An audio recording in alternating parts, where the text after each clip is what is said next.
Welcome to another PureRead audiobook. It's wonderful to have you with us. Before we get started, please like and subscribe to our channel and share it with friends. Supporting us in this simple and easy way ensures we can continue adding more delightful audiobooks for your listening enjoyment.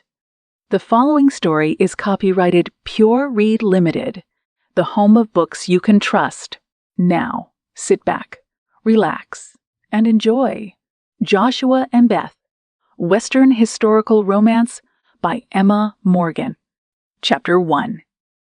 Spring was in full swing at the Rusher farm, and everyone was bustling about as busily as the bees that hovered near the back edge of the vegetable garden. Joshua Rusher, a big man who spoke rarely, watched as everyone moved in high speed around him. He preferred for his work to be steady, never rushed nor delayed, with a project being completely finished before he moved on to the next one. As the second oldest brother, Joshua felt a responsibility to this farm. Jed might be in charge, and he was the one who kept all of the brothers under control, but Joshua had his own quiet way of managing. On this particular spring day, he was standing on a ladder and fixing the stovepipe, watching the rest of the family whirl below him.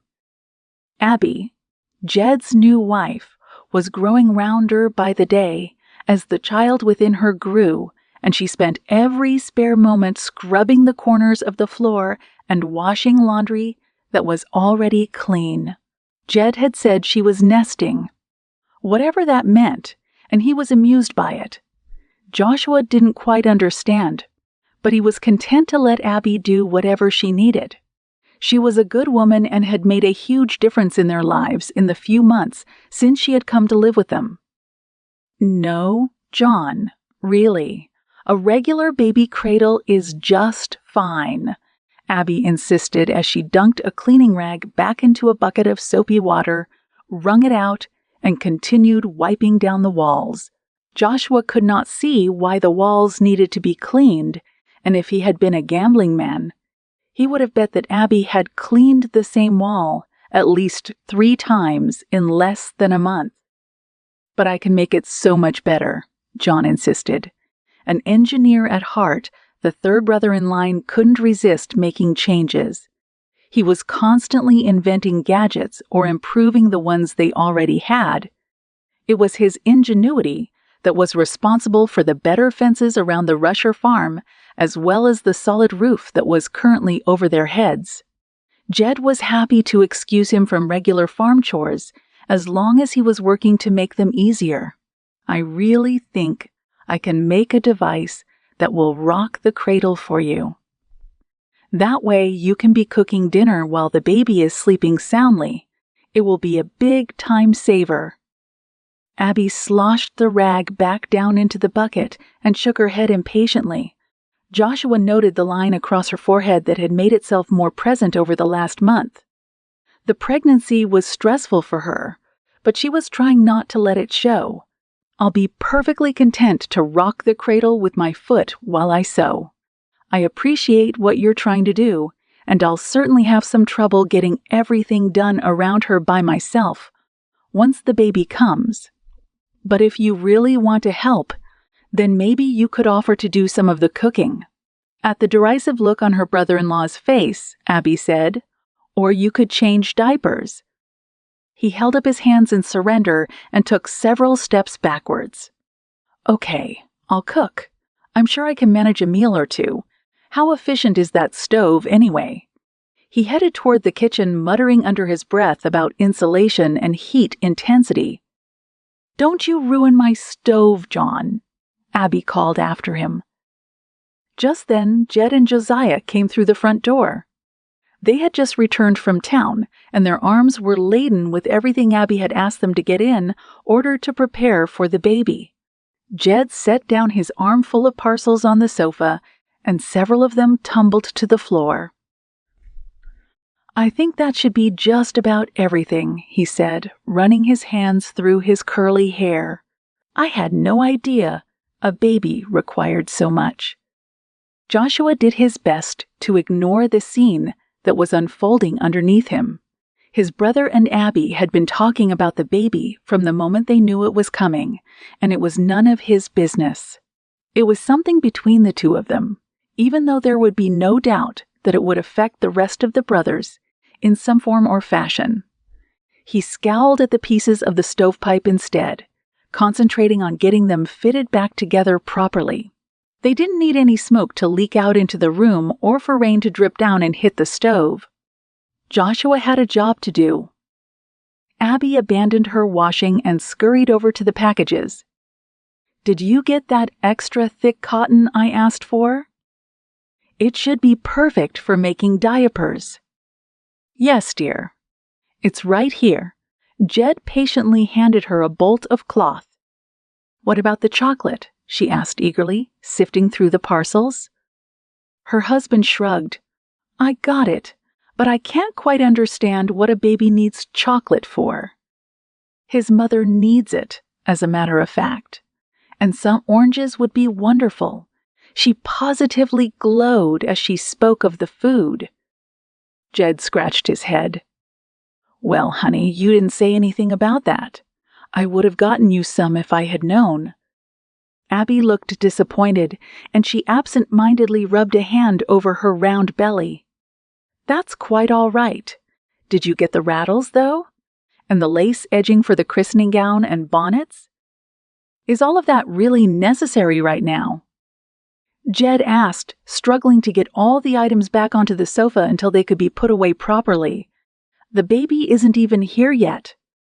"But I'm behind on his layette," Abby insisted, a note of desperation entering her voice. "I have so much to do, and I want to be ready when he gets here." She wrung her hands in front of her round belly. "I've hardly had any time to sew, and I don't want the poor little babe to have nothing but a few blankets when he arrives." Joshua finished with the stovepipe, his shoulders tense as he heard how upset his sister-in-law was. He liked to fix things, but this was something he couldn't fix for her. Instead, he stepped down from the ladder and began packing up his tools. He remembered that one of the stall doors in the barn needed a new hinge and decided he would address it right away. The Rutter brothers had made vast improvements to the farm over the past year, and there was no point in letting all the work get behind again. Besides, it would get him out of the house. Joshua breathed in the cool air and relished the relative silence of the outdoors as he headed for the barn. Birds swirled in the treetops, chirping to each other and enjoying the weather just as much as the humans. He wondered if they were also finding mates and building nests. It had been a surprise when Jed had brought Abby home, but Joshua had found it to be a welcome one. The woman was kind and generous, and she could cook a meal that tasted like heaven. Joshua and his brothers had washed their clothes as best they could when it was just the 7 of them on the farm, but their efforts often amounted to little more than diving into the stream fully clothed. When Abby did laundry, their shirts and trousers actually came clean. The dirt and sweat of the day's labor rinsed away and replaced with a faint lavender scent. Granted, Joshua's clothes were still too small for him, no matter how clean they got. The garments that were available down at the general store didn't come in big enough sizes, and he couldn't be bothered to have anything custom made. He was a busy man, and there was no point in spending the money on clothes for doing farm chores. Squatting down on the barn floor to examine the faulty hinge, Joshua was only vaguely aware of how high the hem of his pant legs rode up. Nobody was around to see him but Abby and his brothers, but his mind wandered as he worked. Jed had found his wife through an advertisement in a newspaper, and there was no reason why Joshua shouldn't do the same. Life on the California frontier was rough, and most women probably weren't interested in such a living situation, but it would be nice to have someone to love. He removed the old hinge and examined it, seeing if it could be repaired instead of replaced. If he worked hard at it, he just might find himself a partner within a few months. Then by this time next year, It would be his wife fussing over baby gowns and requesting over baby gowns and requesting odd food. Chucking the ruined hinge into John's collection of bits and bolts that he liked to work from, Joshua began installing the new one. As he drilled into the wood of the stall door, he conjured up the perfect woman in his mind. He didn't need someone who was particularly chatty. He wouldn't be able to keep up with her. Joshua preferred to keep his mouth shut, and sometimes this made people think he wasn't smart, but he found great benefits in listening and observing. No, he needed a woman who was quiet and demure, who would be content to work alongside him and who wasn't afraid to get dirty. Ideally, she would be beautiful and loving as well. Like Abby, she wouldn't mind toiling away in the kitchen and the vegetable garden while he worked in the fields or the barn. At the end of the day, they would both be satisfied with their accomplishments, and they would sit together in front of the fire. Sometimes they would talk about their day or their plans for the future, but other times they would say nothing at all. They wouldn't need to. He shook his head at himself. It was a silly fantasy. "Everything going okay with that hinge?" a voice asked from over his shoulder. Joshua glanced around to find his older brother standing in the barn doorway. Jed was the tallest of the Rusher brothers, a trait that only boosted his command of their little tribe. It made his pairing with a small woman like Abby almost comical. But nobody dared to say so. Joshua nodded in response. "I saw you shaking your head, and I thought maybe you were having some trouble. I'm happy to help if you need it." Jed offered. He stooped to pick up the new hinge and hand it to his brother. "I was just thinking," Joshua replied. "I'm fine." Jed nodded. There was something more on his mind. He could see it in his brother's eyes. But Joshua wasn't one to push. It would come out when Jed was ready for it. Joshua continued with his work, installing the new hinge and swinging the door to test it. "If you don't need any of my help," Jed said after a long pause, "then perhaps you would be willing to give me yours." "Of course." Picking up his tools, Joshua was ready for any job that might come along. He had noticed that one of the posts in the fence around the front yard needed to be reset, but that could wait until later. Jed flicked his fingers through his dark curls and shuffled his feet. "It's Abby. I know she's nervous about the baby coming, and I can't say that I feel any different. But I did my best to get everything on this trip to town, and I can tell that she still isn't happy. We don't really need anything more for the baby, but it would make her feel better. Does that make sense?" Joshua nodded. He knew nothing about babies, but he wanted her to be happy. His eyes traced a flock of birds that flew across the neighboring field and landed on a downed branch from the recent winds. "Anyway, I was wondering if you might go into town and pick up a few things. I can't turn right around and leave her again. You can wait and go in the morning, of course, but it would be a huge favor to the both of us, and what are you staring at?" Jed turned to follow his brother's gaze into the field. Pointing over his brother's shoulder, Joshua described the work that needed to be done. The eldest Rusher shook his head and waved at Joshua to stay where he was. "Don't worry about any of that. I can handle it, or one of the other boys can.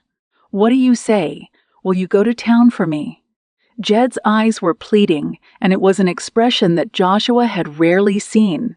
His older brother had never been one to ask, but to demand. Abby had softened him. Joshua scratched his short beard. The required repairs around the farm could wait, even if Jed and the others didn't find time to get around to them. Joshua didn't go into Woodland much, and it would be nice to experience a different hustle and bustle than that of the farm. No problem. Chapter 2. Beth Fontaine stared out the window of the train, her embroidery nearly forgotten in her lap. She had intended to begin a table runner for her new household, stitched with beautiful birds and flowers. But she had barely gotten started. The beautiful and ever-changing scenery of America was too distracting, and she had made no more than a handful of stitches since she'd left New Orleans. Pardon, quan nous attiendra en Californie? She asked the train attendant hopefully. She was eager to get off the train, stretch her legs, and explore this new place that was to be her home. Each time the landscape changed into something new and beautiful. She hoped it would show her the backdrop of her new life. But the attendant, an older man with a thick gray mustache and stern expression, only glanced at her. It was the same reaction she had received from so many since she had arrived in America a few years ago, in her small neighborhood in Louisiana. Most of the folks had come directly from France, or had at least not forgotten their original tongue. But once she traveled outside of that area, everything changed. Most didn't speak anything but English, and they didn't even bother trying. When they didn't understand her, they just shrugged or walked away. Disappointed, Beth sank back down into her seat. "Nos serons bientôt là," said a friendly voice from across the aisle. Turning swiftly, Beth met the gaze of a man who wore nothing but fur and hides. He had the rugged face of a pioneer man, a brave soul who had stayed for days on end without sufficient shelter or food. His hands, where they rested against his buckskin trousers, were rough and worn, but his dark brown eyes were kind. The dark stubble that peppered his chin would have been considered shameful for any of the gentlemen back home, but it only contributed to this stranger's image. "Parlez? Vos français?" she asked eagerly. The big man laughed, but in a kindly fashion. "I am. And I can see by the look on your face that you have not found many who do." Beth shook her head. "No. It was never a problem when I still lived with my mother and father, and we had plenty of French neighbors. If it wasn't for a change in scenery, I could pretend that we were still back in Chartres. I'm swiftly finding, though, that our little community was a bit of a daydream. It had only been a few days since she had left her family, but it felt so good to speak to someone in her native language. She had held her tongue so many times that the words now came forward in a flood that her lips were not capable of damming. Everything is different out here, and the more I travel, the more it changes." The fur trapper laughed, a booming sound that made several other passengers turn around to stare. He didn't notice or care. Keep exploring. You will find many others who feel the same way you do. Everyone feels the need to speak easily to someone. "My name is Gifford, by the way." Extending her hand across the aisle, Beth introduced herself. "I'm glad to hear that you have found other countrymen here in America, but I can only hope to be so lucky. I'm traveling all the way to California, and I have my doubts as to how welcome I will feel once I am there." The name of the new state felt odd on her tongue, and she wondered if she would ever get used to it. Gifford leaned forward, his round face shining with enthusiasm. "Trust me, mademoiselle, there are much worse things than being forced to speak a little English now and then. I have gone into the mountains for my work and not seen another soul for weeks. By the time I reach civilization again, I'm happy to speak to anyone, no matter what comes out of their mouths." Beth smiled. "I suppose that's true. Where are you heading now?"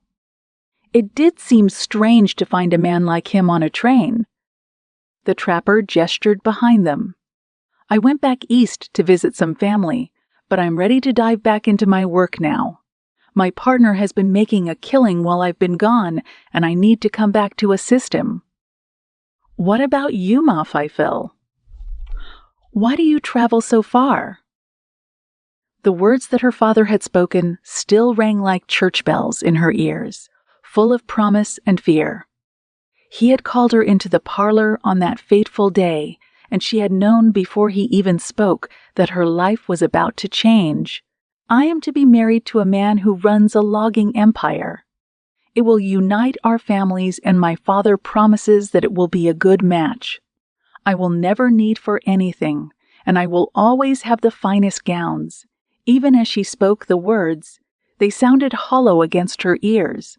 It was as though she had rehearsed them to herself so many times that they could no longer be true.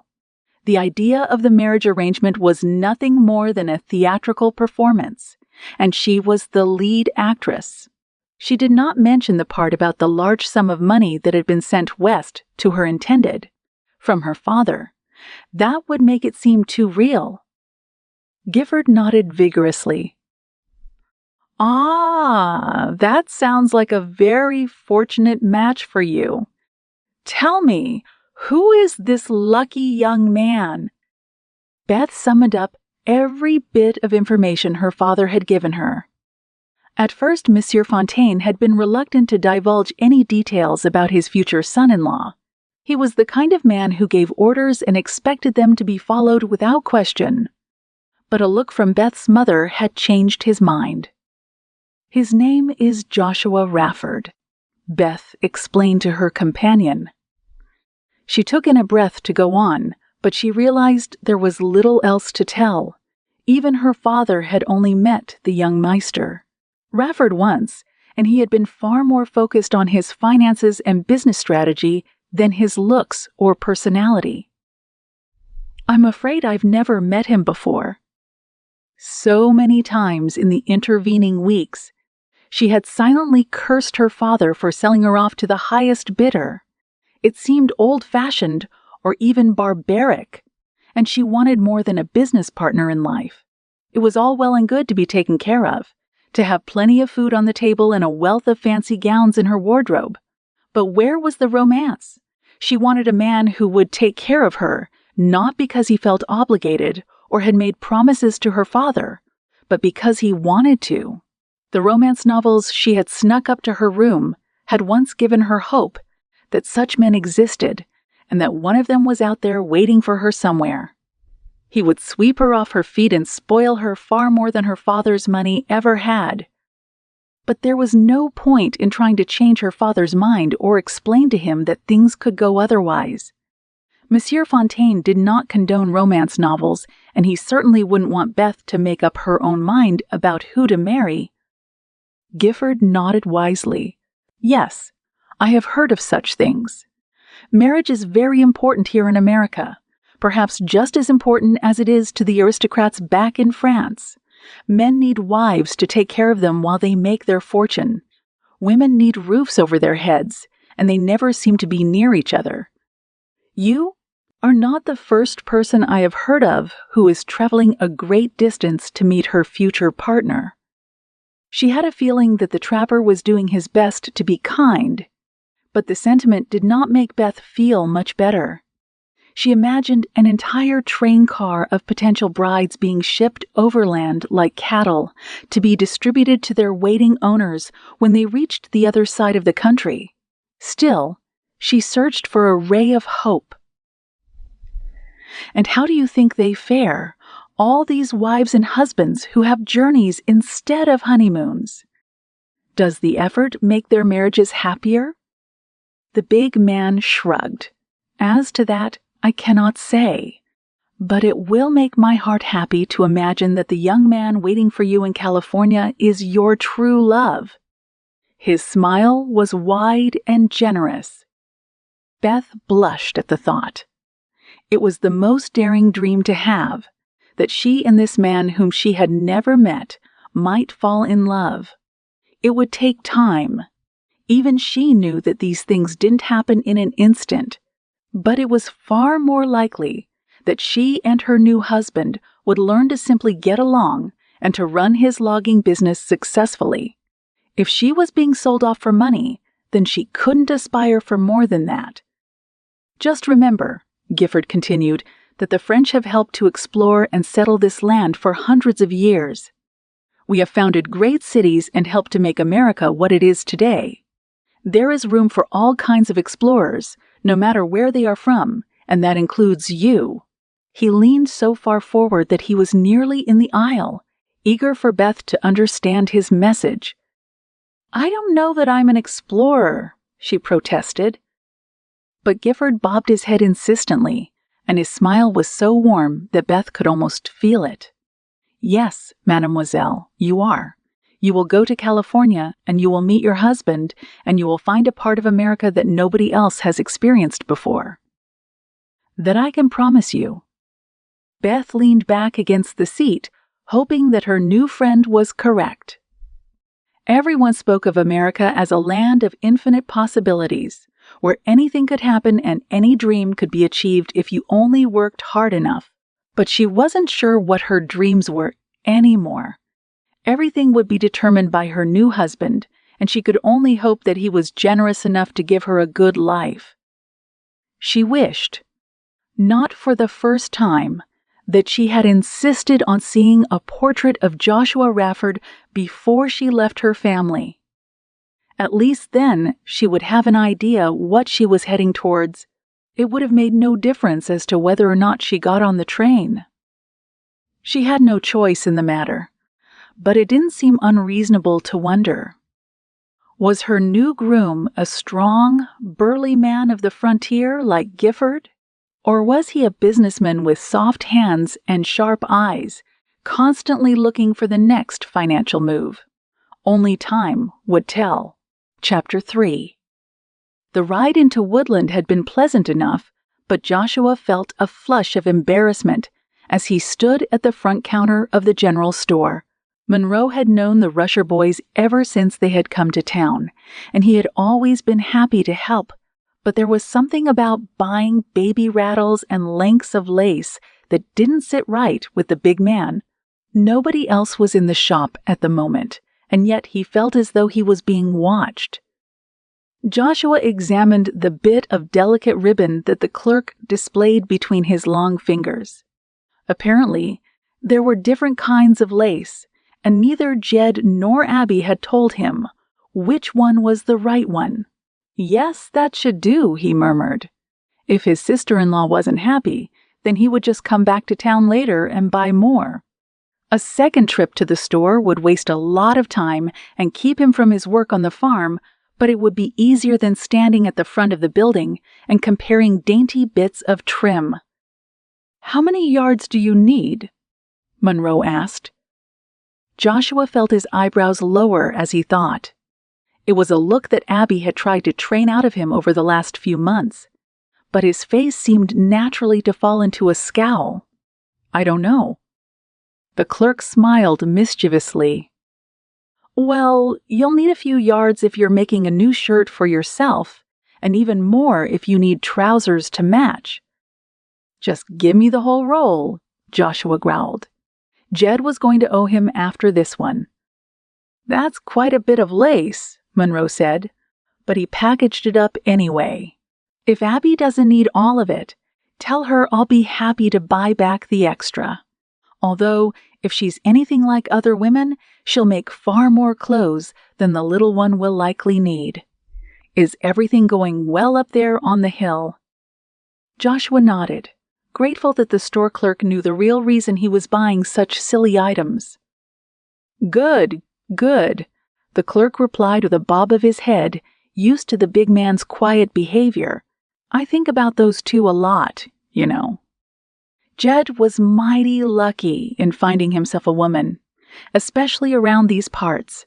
I know he found her through the paper, and there are several other men here in Woodland who have done the same. Shifting uncomfortably, Joshua nodded again. He had never thought about doing such a thing himself until his brother had come home with his bride, but it was something that had run across his mind several times in the meanwhile. It was a handy way of sidestepping the shortage of women in their Northern California town, and he might be able to find himself a wife just as discreetly as Jed had. What about you, Joshua? Is there a wife in your future? The clerk had been reading his mind. He shoved his glasses up on his nose and studied the big man on the other side of the counter. He shrugged. "I don't know. Though the idea of a partner had featured prominently in his thoughts, he wasn't prepared to reveal that to anyone. After all, he didn't know anyone who was interested and had yet to buy a paper and skim through the advertisements. Perhaps he would on the way home. He could always use it for kindling later. I wish we had more of those women who travel out west first and find a husband later, the shopkeeper mused. I have a buddy who lives down in Sacramento, and he said there have been quite a few of them down there. They just go where they think they would like to live and find a husband after that. Joshua raised his eyebrows. Perhaps a wife wasn't all that far away. He had to get Abby's supplies back to her, but that didn't mean he couldn't take another trip soon. Of course, just going to Sacramento didn't mean he would be able to find a woman who was interested. It was a big city, especially compared to Woodland, and he wouldn't know where to begin. The clerk paused in his work and leaned his elbows on the counter. We have too many young men here who don't have a good reason to settle down. A woman makes a man want to stay at home, keep out of fights, and live right. Men come up here to claim land or find their fortune, but they don't think about the finer things in life. A big farm and a little bit of money in your pocket don't mean much if you don't have anyone to share it with. Surprised that the older man had opened up and become so philosophical, Joshua agreed. He had his brothers, but he could see from the relationship Jed and Abby had that he was missing out. I suppose that's true. Monroe wrapped everything up, passed it across the counter, and sighed. I suppose there's still a chance. Though it's not so far-fetched to think that a fine lady or two might make it all the way out here, is it? No, sir. Joshua took the parcel, no longer feeling self-conscious about his purchases now that they were safely wrapped in brown paper. Is there anything else I can get for you? The shopkeeper offered with a gesture at his customer's sleeve. It looks like you'll be needing a new shirt soon, even if it is without the lace. Joshua looked down where Monroe had indicated. Sure enough, the blue plaid of his sleeve had split just over his bicep. It wasn't anything unusual, and there wasn't anything wrong with the rest of the garment yet. Abby will fix it. The clerk flicked a speck of dust off the counter. Well, you're at least lucky in that regard. You might not be married, but you still have a woman around to do the washing and the sewing. Let me know when she has that baby, eh? Nodding his farewells, Joshua bowed out of the store with his arms full of parcels and his head full of ideas. Chapter 4. The attendant checked his watch and nodded to himself. Beth had been watching him carefully, and his actions made her believe that the train was on time. Even if it was, the last leg of the journey seemed to be the longest of all. Gifford had bid her farewell and gotten off earlier in the morning, and she was left alone with her thoughts once again. It seemed that the closer she got to California, the farther away it moved. As she neared her destination, Beth realized that her plight might not be resolved once she was in the waiting arms of her groom. Was he, like so many of the other men in America, strictly an English speaker? She tried to soothe herself with the idea that Joshua Rafford must have at least known enough to negotiate the marriage, but she then remembered that her father never did any business without a translator on hand. Beth wondered what it would be like to be married to a man who couldn't speak with her. How would the two of them communicate? Would their wedding vows be nothing more than gestures? It didn't seem as though the ceremony would mean much if they each only understood part of it. Then, of course, there was the matter of daily living. Her new husband would likely be busy running his logging empire, but what would she do all day? She would have no friends or family anywhere around, and it would be almost impossible to form a decent relationship with her husband if they couldn't speak to each other. Yes, it seemed likely that eventually she would learn a little English, and it was possible that he might master a few French phrases, but it would never be the same as sitting down and having a true conversation. Life in California was likely to be very lonely. As the train chugged into the station, her heart leaped out of her chest. There was always the chance that things would work out better than she imagined. Perhaps this Joshua Rafford was not simply a rich man who agreed to marry a stranger, but a sweet gentleman in search of his true love. He might be waiting for her at this very moment, hoping for as much out of the marriage as she did. Beth could very well step off the train and experience love at first sight. If there was enough willpower and love in the relationship, then they wouldn't need to speak the same language at all. Beth imagined long, candlelit dinners, horseback rides through the California countryside, and a flurry of children around their feet. The engine slowed, causing Beth to feel as though she was still moving forward. It was only the stillness of the view out the window that confirmed for her that they had reached their final destination.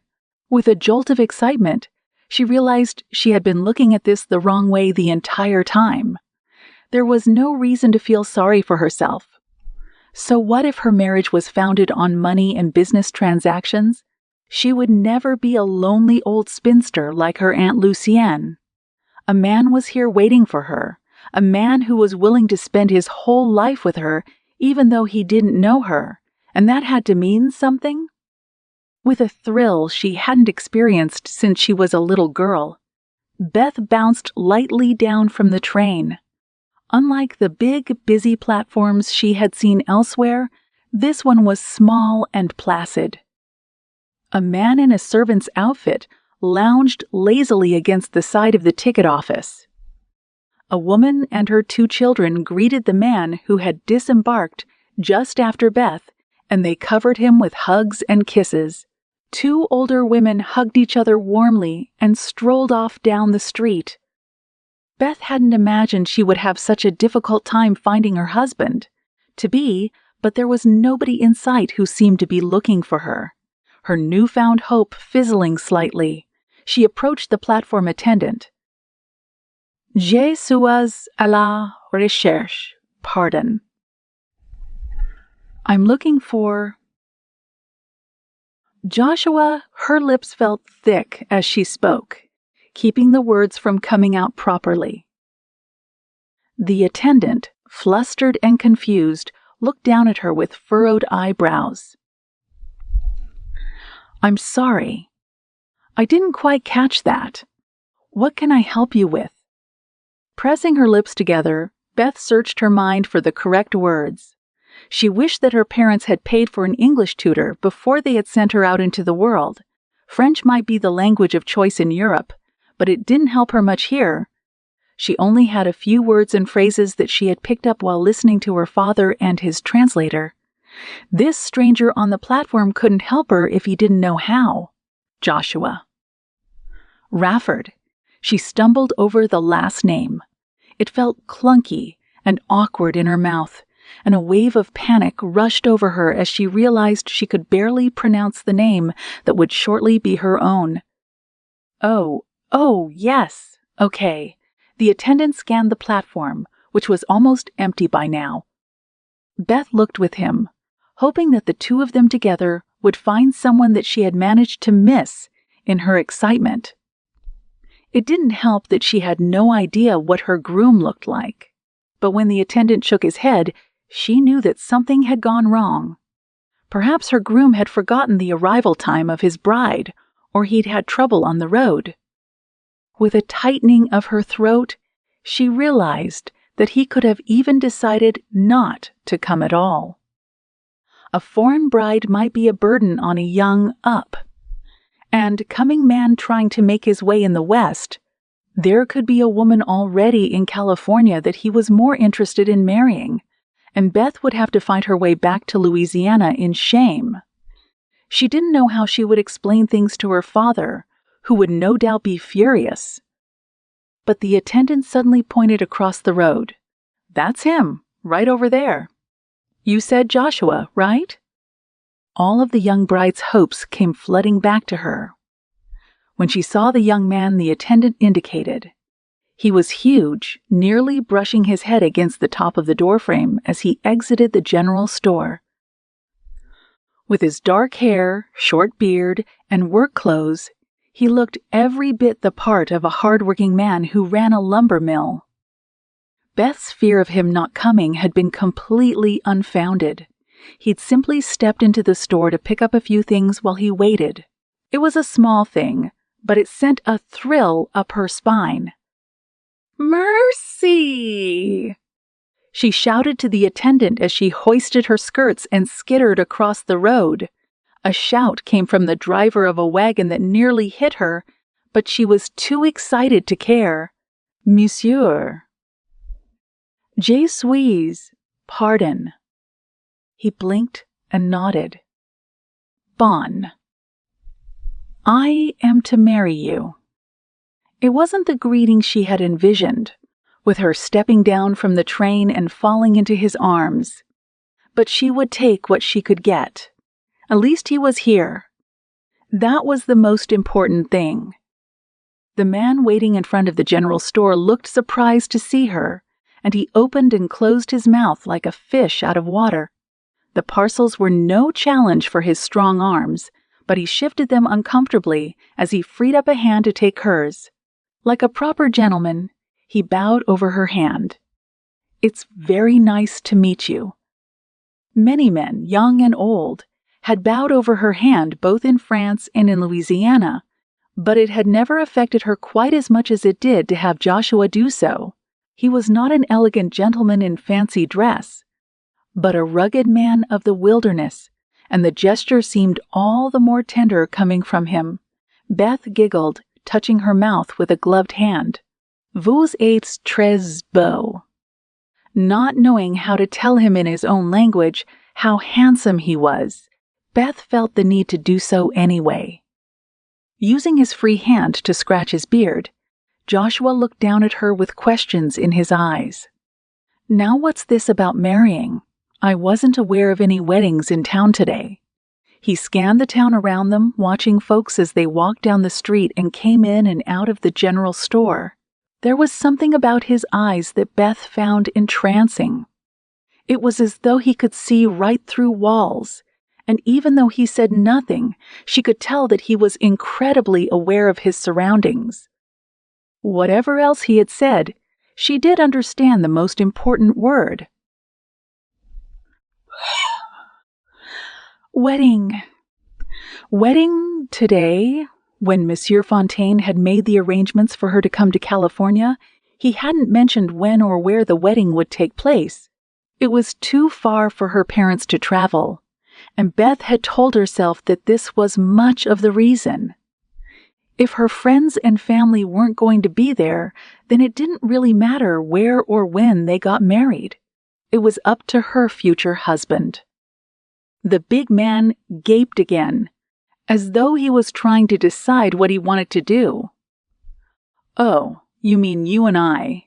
He pointed his finger at his own chest, then at her and back at himself. "Now?" She nodded enthusiastically. The smile on Beth's face was beginning to hurt her cheeks. But that didn't matter. She could handle a little bit of pain if it meant that she got to marry such a wonderful man. Beth had always had a certain intuition about people, according to her mother, and she knew immediately that Joshua was kind and honorable. His eyes, observant and discerning, were also soft.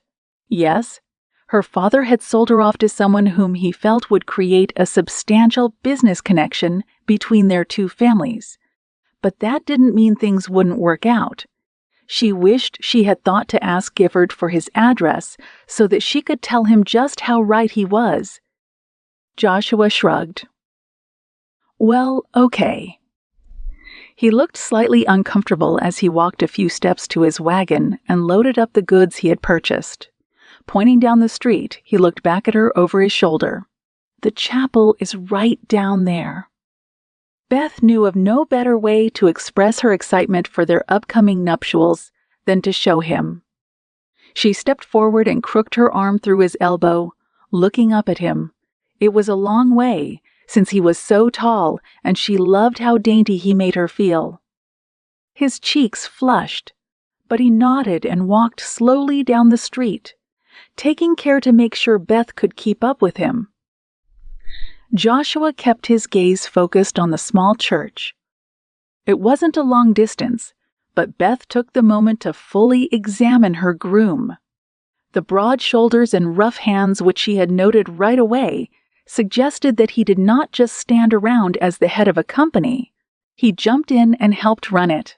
Even though he was in town, he still had dirt under his fingernails. The fact that his hair and beard were a little shaggy indicated that he didn't take much time to worry about his appearance. This comforted Beth in a way. She had never thought that men should be too fussy. His shirt hugged tight the muscles of his arms, even gaping open at his upper arms, and his buttons strained to keep the garment closed over his wide chest. Joshua's trousers were similarly tight, and the hems were not quite long enough. This poor man had been living without the benefit of a woman to take care of him.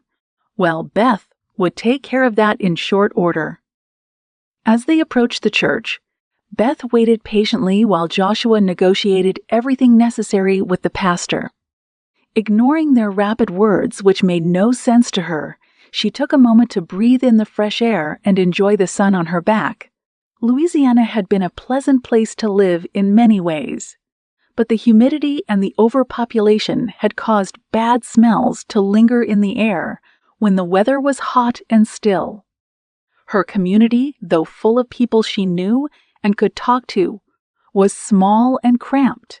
Here, everything seemed to be a little further apart. Everyone had more breathing room, and the random strangers who came through town always tipped their hat to each other or waved hello. Yes, this was going to be a nice place to live.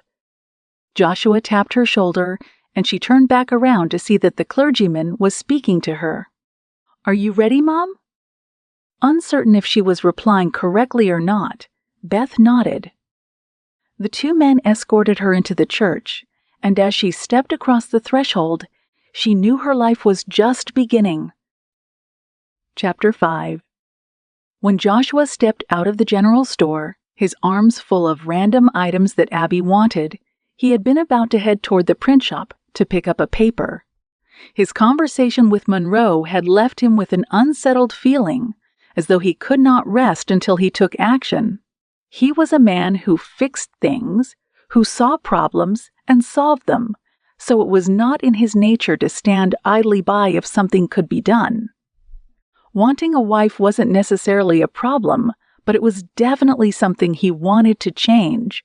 Purchasing a paper and at least seeing what kinds of ads awaited him was the first step. But he didn't even get a chance to put his parcels away before a beautiful young woman came flying toward him from the train station. Her dark curls bounced around her shoulders as she hailed him, a contrast to her milky skin. She said something he didn't understand, and he tensed his muscles as he prepared to take action. A woman who was running and yelling was probably one who needed help. When the wagon that came barreling through town nearly hit her, Joshua didn't even have a moment to act. He let out a puff of breath in relief when she dodged out of the way and then sucked it in again as she ran right up to him. The dress she wore was far too fancy for someone who had just arrived on the train, made of a pale blue silk with fine embroidery all around the hem and lace at the shoulders. It tucked in pleasantly around her waist, showing off her curves in a modest and yet intriguing fashion. The woman ignored the dust that accumulated on the bottom of her skirt as she spoke breathlessly to him. More nonsense came out of her mouth, but he understood her name and that she said something about a wedding. Joshua didn't know how this stranger knew his name, but he knew how Woodland worked. A person only had to spend a few minutes in town with a friendly stranger before people were being pointed out and named. Someone, perhaps a store clerk, had told her who he was. Joshua didn't know why he should be so important to this beautiful young woman, but for the moment he was willing to help. As for a wedding, He hadn't heard anything about one. They were usually a big deal in their small town, and everyone knew about any ceremonies well ahead of time. If a person didn't see the announcement in the local paper, then he heard it from his friends, neighbors, and anyone he ran into while in town.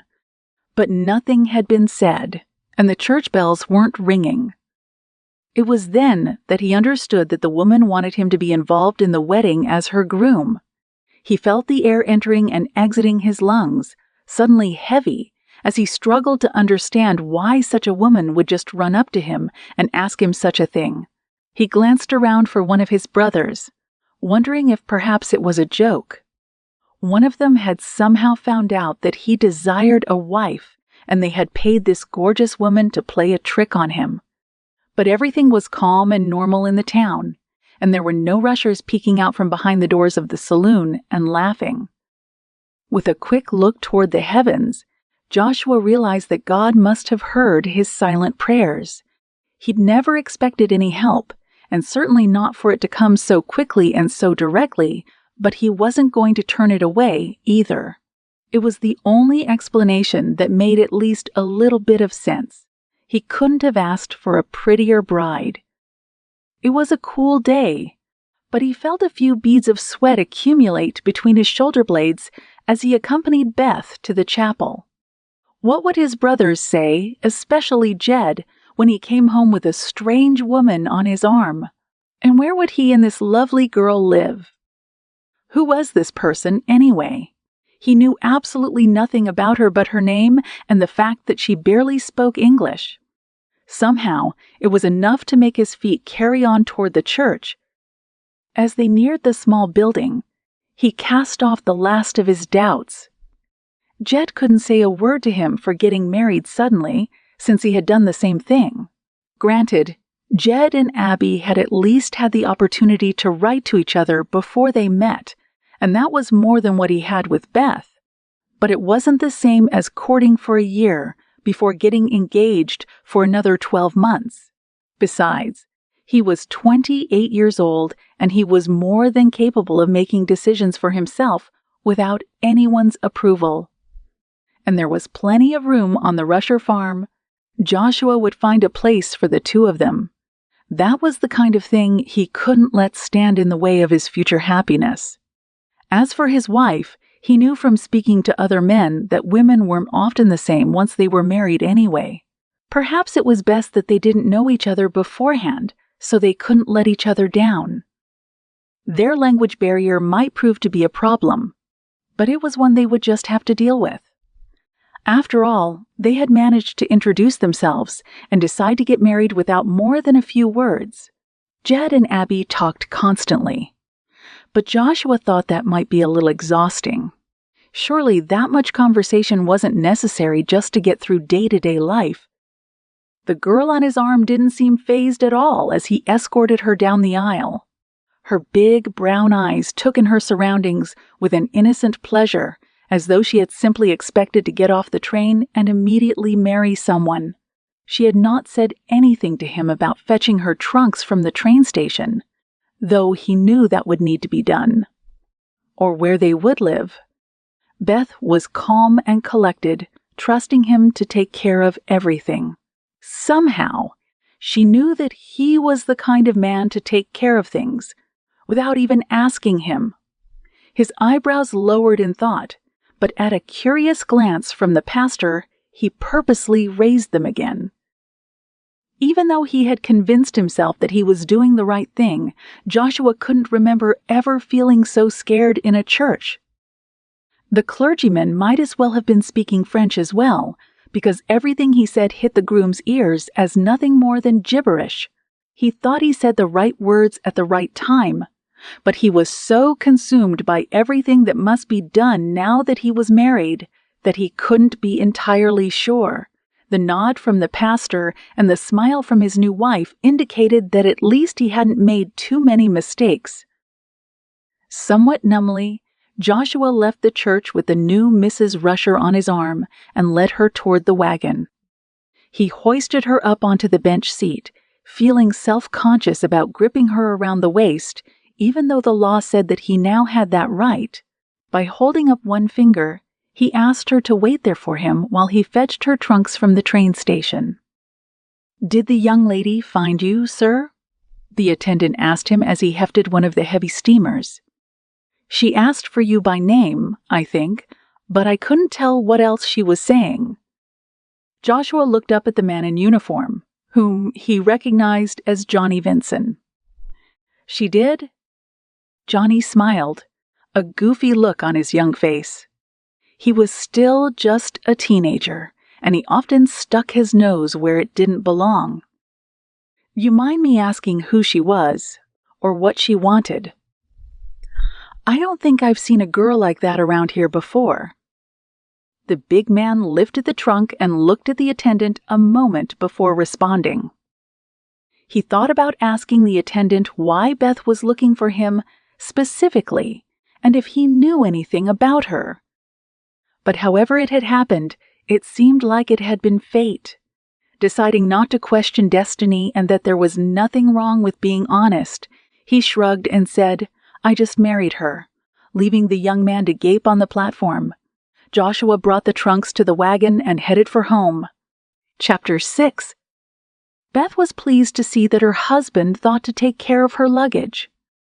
Once she had found him, she'd barely given a thought for her things, but she knew she would need them eventually. Unfortunately, he seemed very uncomfortable around her. She wondered if he worried that she wouldn't show and had been surprised by her timely arrival. Settling in comfortably next to him, she was happy to think that she might not have been the only one with a few doubts. The scenery that unfolded as they left Woodland was magnificent. Living her entire life in cities, Beth had never been surrounded by so much breathtaking countryside. The hills rolled gently as the wagon dipped between them, passing by massive trees that must have been growing for centuries. Where the trees had been cleared, carefully groomed farm fields stretched off into the distance. The crops were arranged in neat rows, as though a giant rake had come down from the sky to scrape across the land and reveal the rich soil underneath.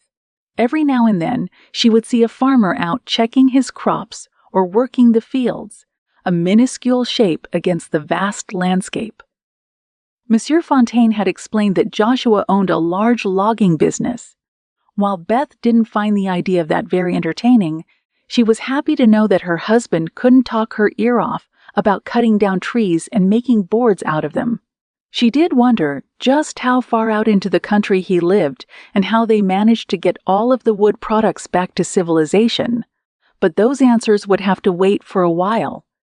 Finally, just as they turned a corner and were about to head up a large hill, Joshua turned to her. "The house is right up here. I know it isn't much, but I like to think it will work." Beth looked where her husband pointed, but she could only just see the roof line of a house. Not knowing what he said, neither did she know how to reply, and simply nodded. As the wagon pulled up in the yard, Beth sucked in her breath. The house, though of a decent size, was built for function more than anything else. The windows were small and the siding sturdy, and there was a decided lack of anything extraneous. Chickens jogged through the yard, clucking angrily at the hound puppies that chased them. A large barn stood nearby, flanked on either side by pastures full of cows and horses. She could just see the corner of a vegetable garden at the back of the house, behind which began the same kind of long-lined farm field she had seen on the ride. She didn't take her gaze from it all as Joshua helped her down from the wagon. The place looked more like a farm than the home of a logging mogul. But who was she to know how people lived in California? Perhaps this land provided food for his workers or extended family, or maybe he had enough people working for him that he could take off and dabble in farming as well. Either way, it looked as though there would always be plenty of food on the table. "Wait here," Joshua directly gently. He strode into the house and left her standing by the wagon. Beth was content to wait. There was so much to look at. Though the place wasn't anything special, and perhaps would have even been considered primitive by her father's standards, it was in good repair. The roof looked as though it had been replaced recently. The fence was straight and even, and the siding of the barn was freshly painted. Did Joshua have servants to do all of this for him? The idea let her give rise to a fantasy that there might be servants that would assist her as well. A maid. A cook. A place like this must require a lot of work, but she hadn't seen anyone on the trip here except for an elderly man traveling the opposite direction on a mule, and Joshua had simply raised his hand in greeting. A few moments later, Joshua came out of the house. He was followed by another man who had similar facial features, but was a little bit taller and slimmer. This man looked at Beth with surprise before descending the porch steps to greet her kindly. Next came a woman, made miniature next to the tall man, with honey butter hair and a great round belly. She said something kind as she wrapped her arms around Beth, but there was a hint of confusion in her hazel eyes. The front door opened again to admit two more men into the yard. They were similar to Joshua and the first man, with dark hair, broad shoulders, and inquiring eyes. None of them were as brawny as her husband, but the family resemblance was unmistakable. "I had no idea you had so many brothers," Beth said, even though she knew nobody would understand her. Nevertheless, everyone seemed to understand her surprise. They nodded and laughed, and when yet another man came up through the fields at the back of the house, they laughed again. When all of the men were lined up in front of her, Joshua came to her side and introduced them, each in turn. He pointed to the first man, the tallest one who seemed to be the leader of the pack, Jed. Next came the pregnant woman, whom Joshua named as Abby. Then came a particularly slim man with a narrow face. John, the next brother in line, was a bit shorter and had a broad smile for his new sister. In-law, Josiah. The one who had come up out of the woods reminded Beth of Gifford from the train.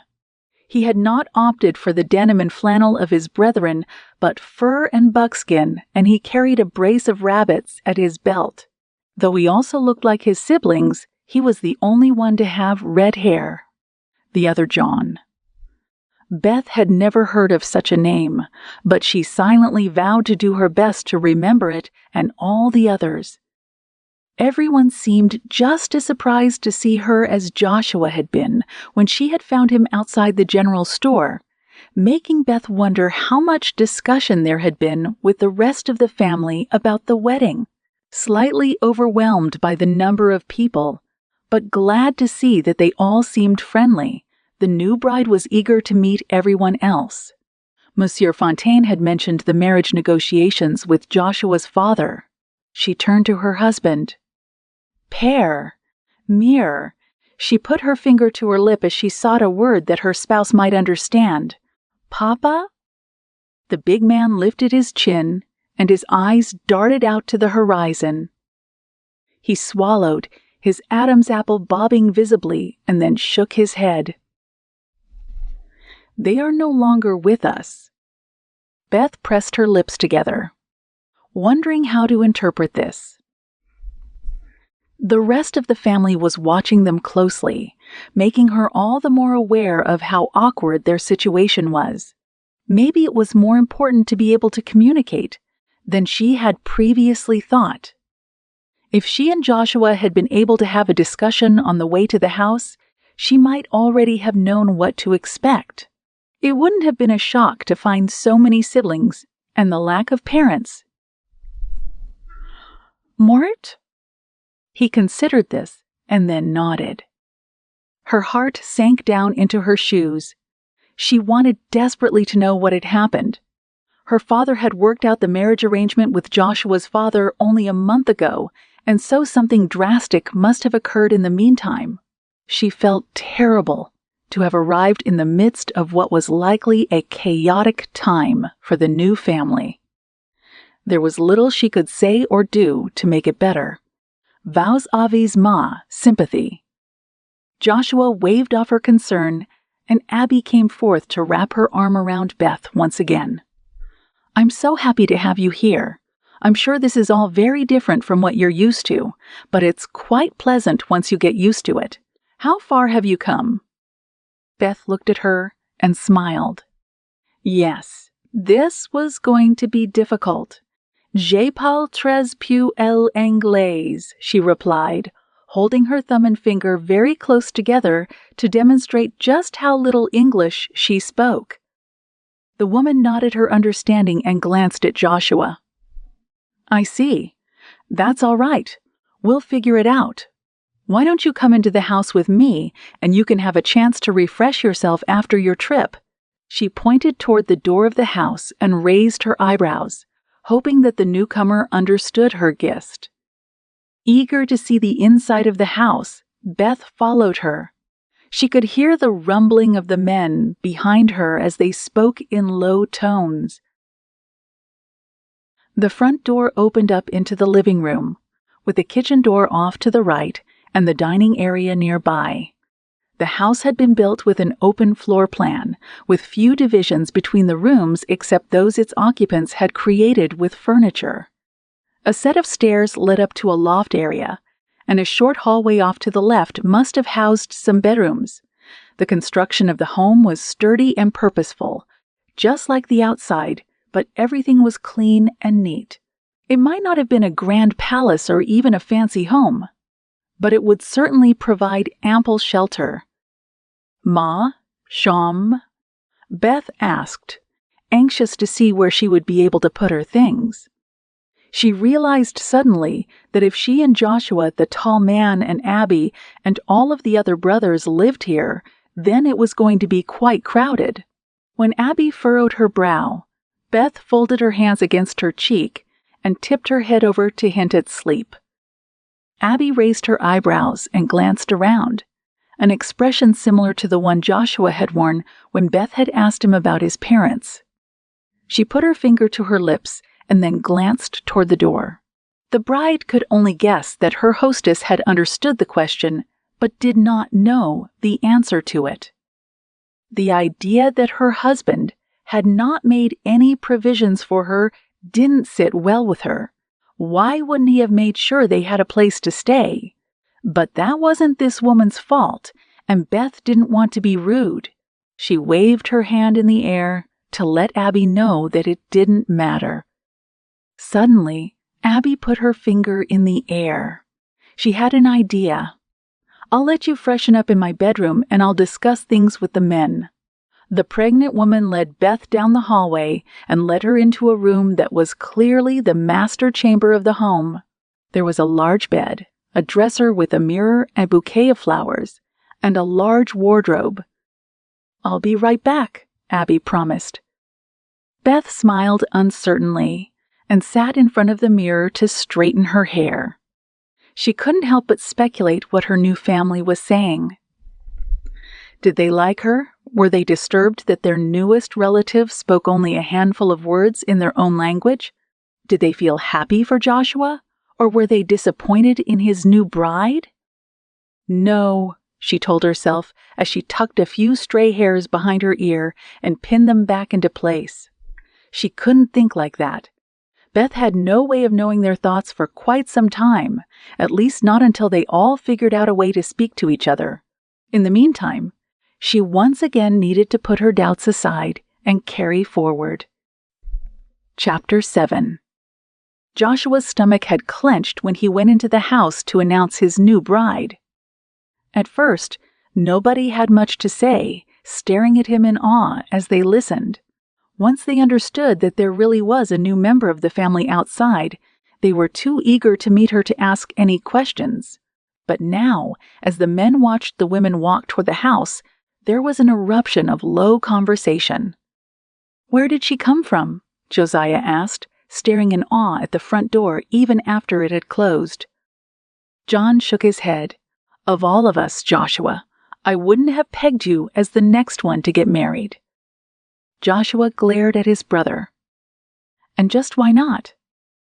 Holding up his hands defensively, John took a step back.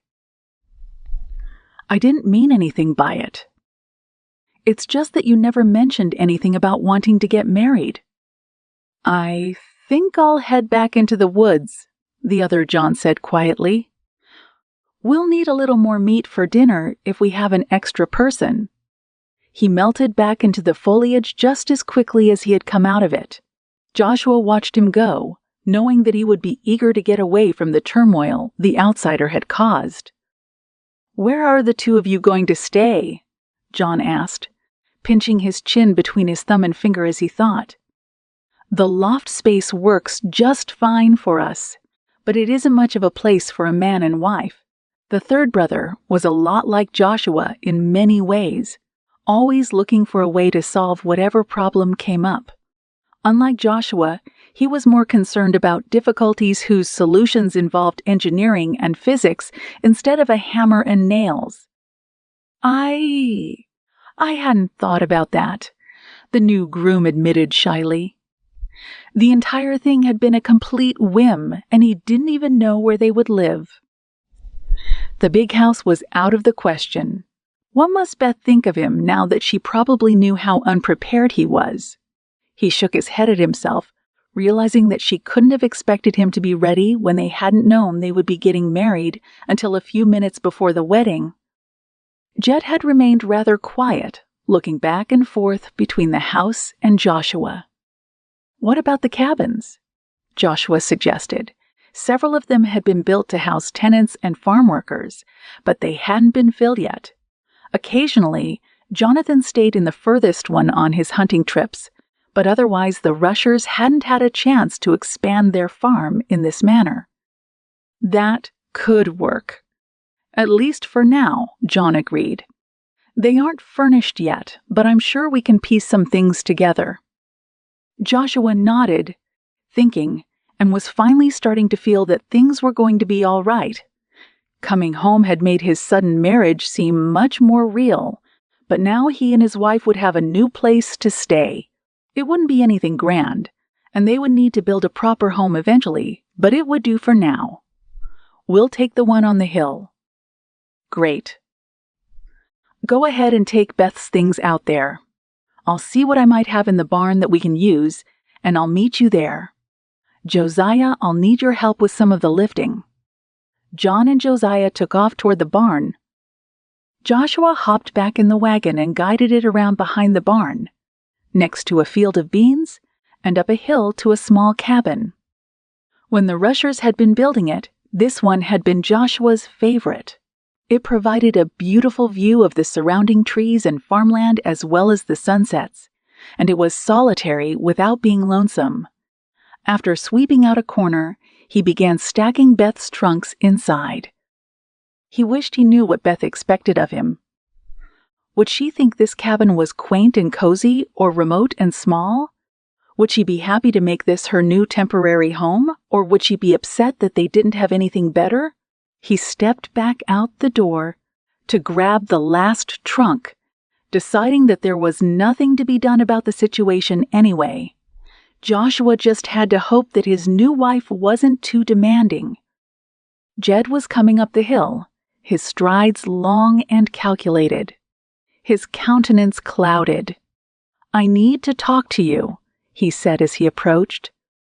Joshua nodded as he dragged a steamer out of the wagon. "Just what do you think you're doing?" his older brother asked. "I send you into town for a few supplies, and you come back with a wife. I can understand, at least to some degree, but you don't even know this woman." His eyebrows lowering, Joshua set the trunk in the corner with the others and turned to assess the rest of the cabin. It was only one large room, with bedroom, kitchen, and living room all together. He would need to arrange for a bed, a table and chairs, and a wardrobe, at the very least. There was a fireplace on one side, so they would have that for warmth and for cooking. Did a refined lady like Beth seem to know how to cook over the hearth?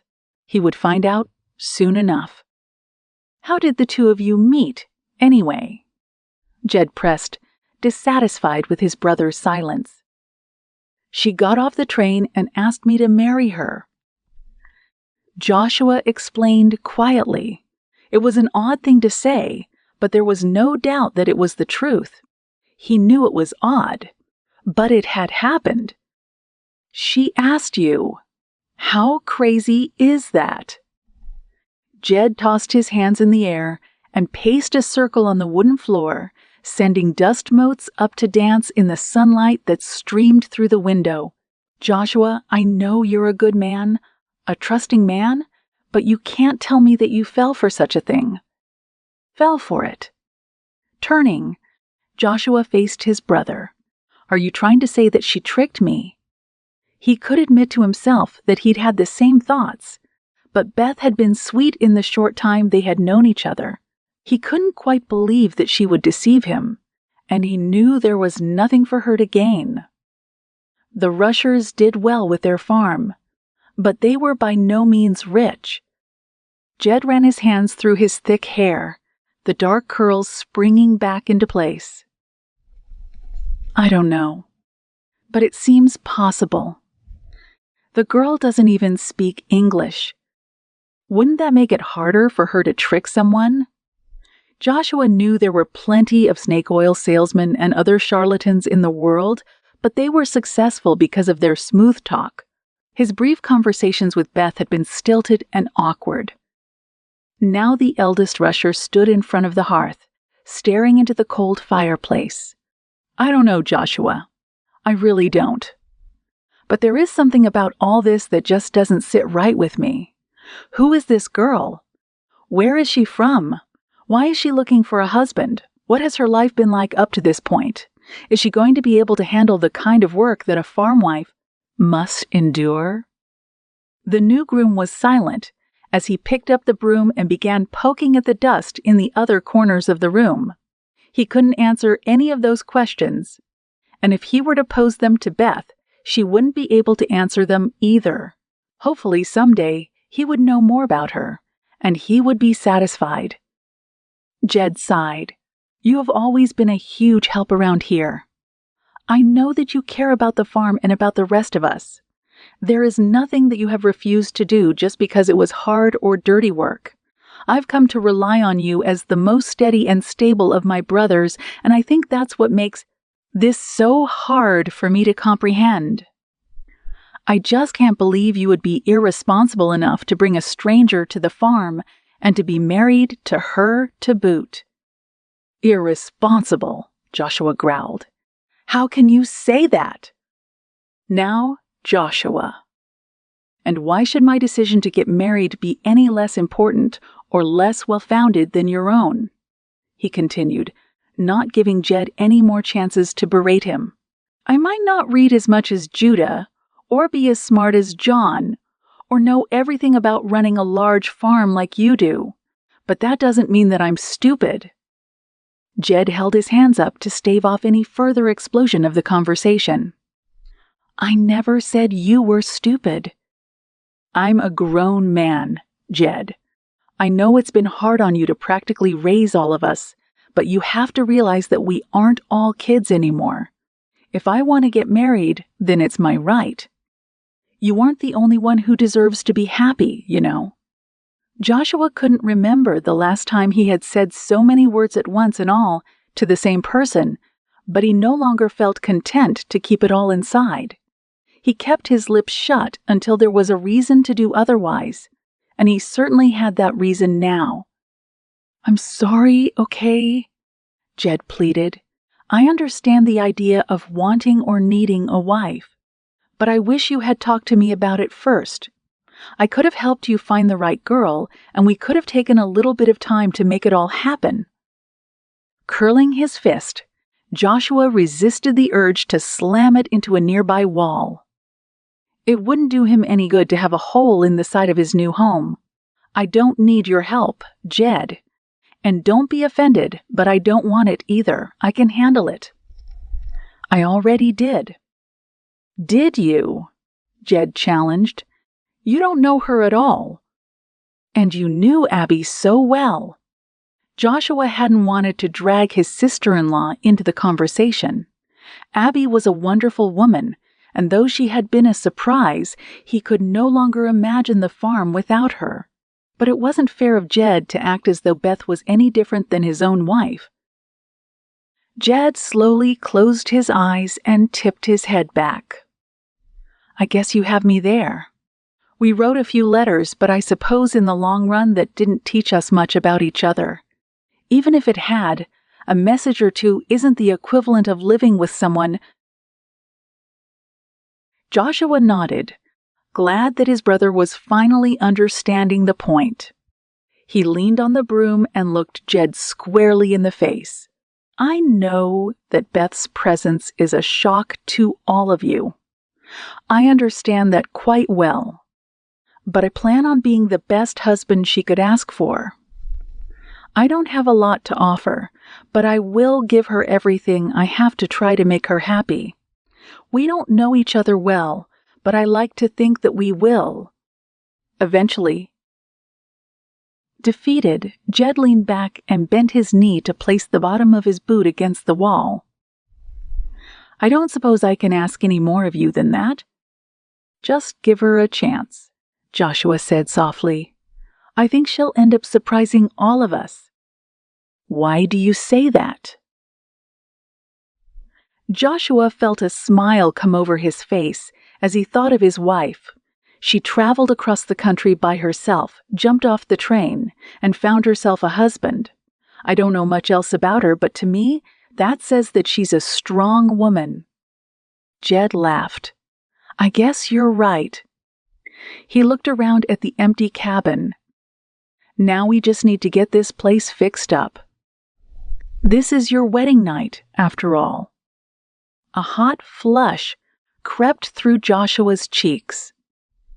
He'd been busy enough just arranging the wedding, getting home, and explaining himself that he hadn't had much time to think about such things. I don't know they'll have all this put together on time."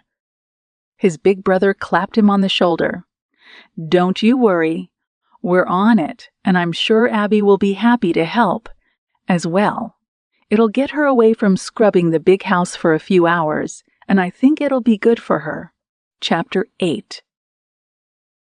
Beth rose before the sun had made its way above the horizon, and she quickly dressed in a practical cotton gown. She was grateful that she had packed a few dresses that were simpler and would be easier to wash.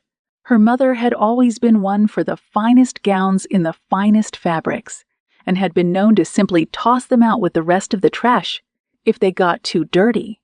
Beth's maid, however, had been a much more pragmatic woman and had ordered several simple frocks for Beth's journey. Instead of telling Madame Fontaine, Beth had silently stuffed them in the back of one of her trunks. Now that she was at her new home, where there were no maids or servants to help her, she was grateful for the simple cotton gown that she could easily put on herself. She certainly wasn't going to run down the hill and ask Abby for help with such a thing, when clearly the silks and taffetas of her former ball gown were not needed here. The simple dress that she now put on, with its fine calico print, was comfortable and uncomplicated. She stretched out her arms, reveling in the freedom of movement she had. It was only to make the housework easier, but it was still a small delight that she had rarely experienced. There were no corsets to be tightened or tiny buttons that were too far out of reach. Beth wasn't inhibited by hoops in her skirt or snug sleeves, and she wondered how she had gone on so long without garments such as this. Turning to glance at her husband before she headed into the far corner that was the kitchen, she smiled to herself to see his sleeping face. He was a big man, and sometimes he made a face that made it look as though he was about to throttle someone. With his size and his large hands, he would have no problem doing it. It was when he lowered his thick eyebrows, his jaw hard and set, that he looked most intimidating. Yet Beth had a feeling that it wasn't quite what it looked like, but she knew now, after their wedding night, just how gentle he was, and it showed on his face as he slept. Stepping quietly across the room, she lit a fire and turned to make the day's meal. They didn't have much in the tiny cabin, but with the flour and butter that Abby had given her from the larder in the big house, she knew she could at least whip up some biscuits for her husband. It was only right that she cook breakfast for her husband the day after their wedding, even if it wasn't much. Beth made a mental note of the pots, pans, dishes, and other cooking supplies that they would need to get for their little house. It had been quite the surprise when Joshua had fetched her from the big house and loaded her back into the wagon. Her stomach had lurched for a moment as she worried that he had changed his mind or had been convinced by his siblings to return her to the train station. But she saw almost immediately that her belongings had been unloaded, and so she had gone along for the ride willingly. The tiny house was definitely going to need some work. There was no yard to speak of, as the structure had fairly well been set down, right in the middle of the field. It would be nice to have a few flowers planted up near the house, some shutters put on, and an herb garden in the back. The 2 ruts that ran alongside the bean field and served as their driveway would need to be evened out.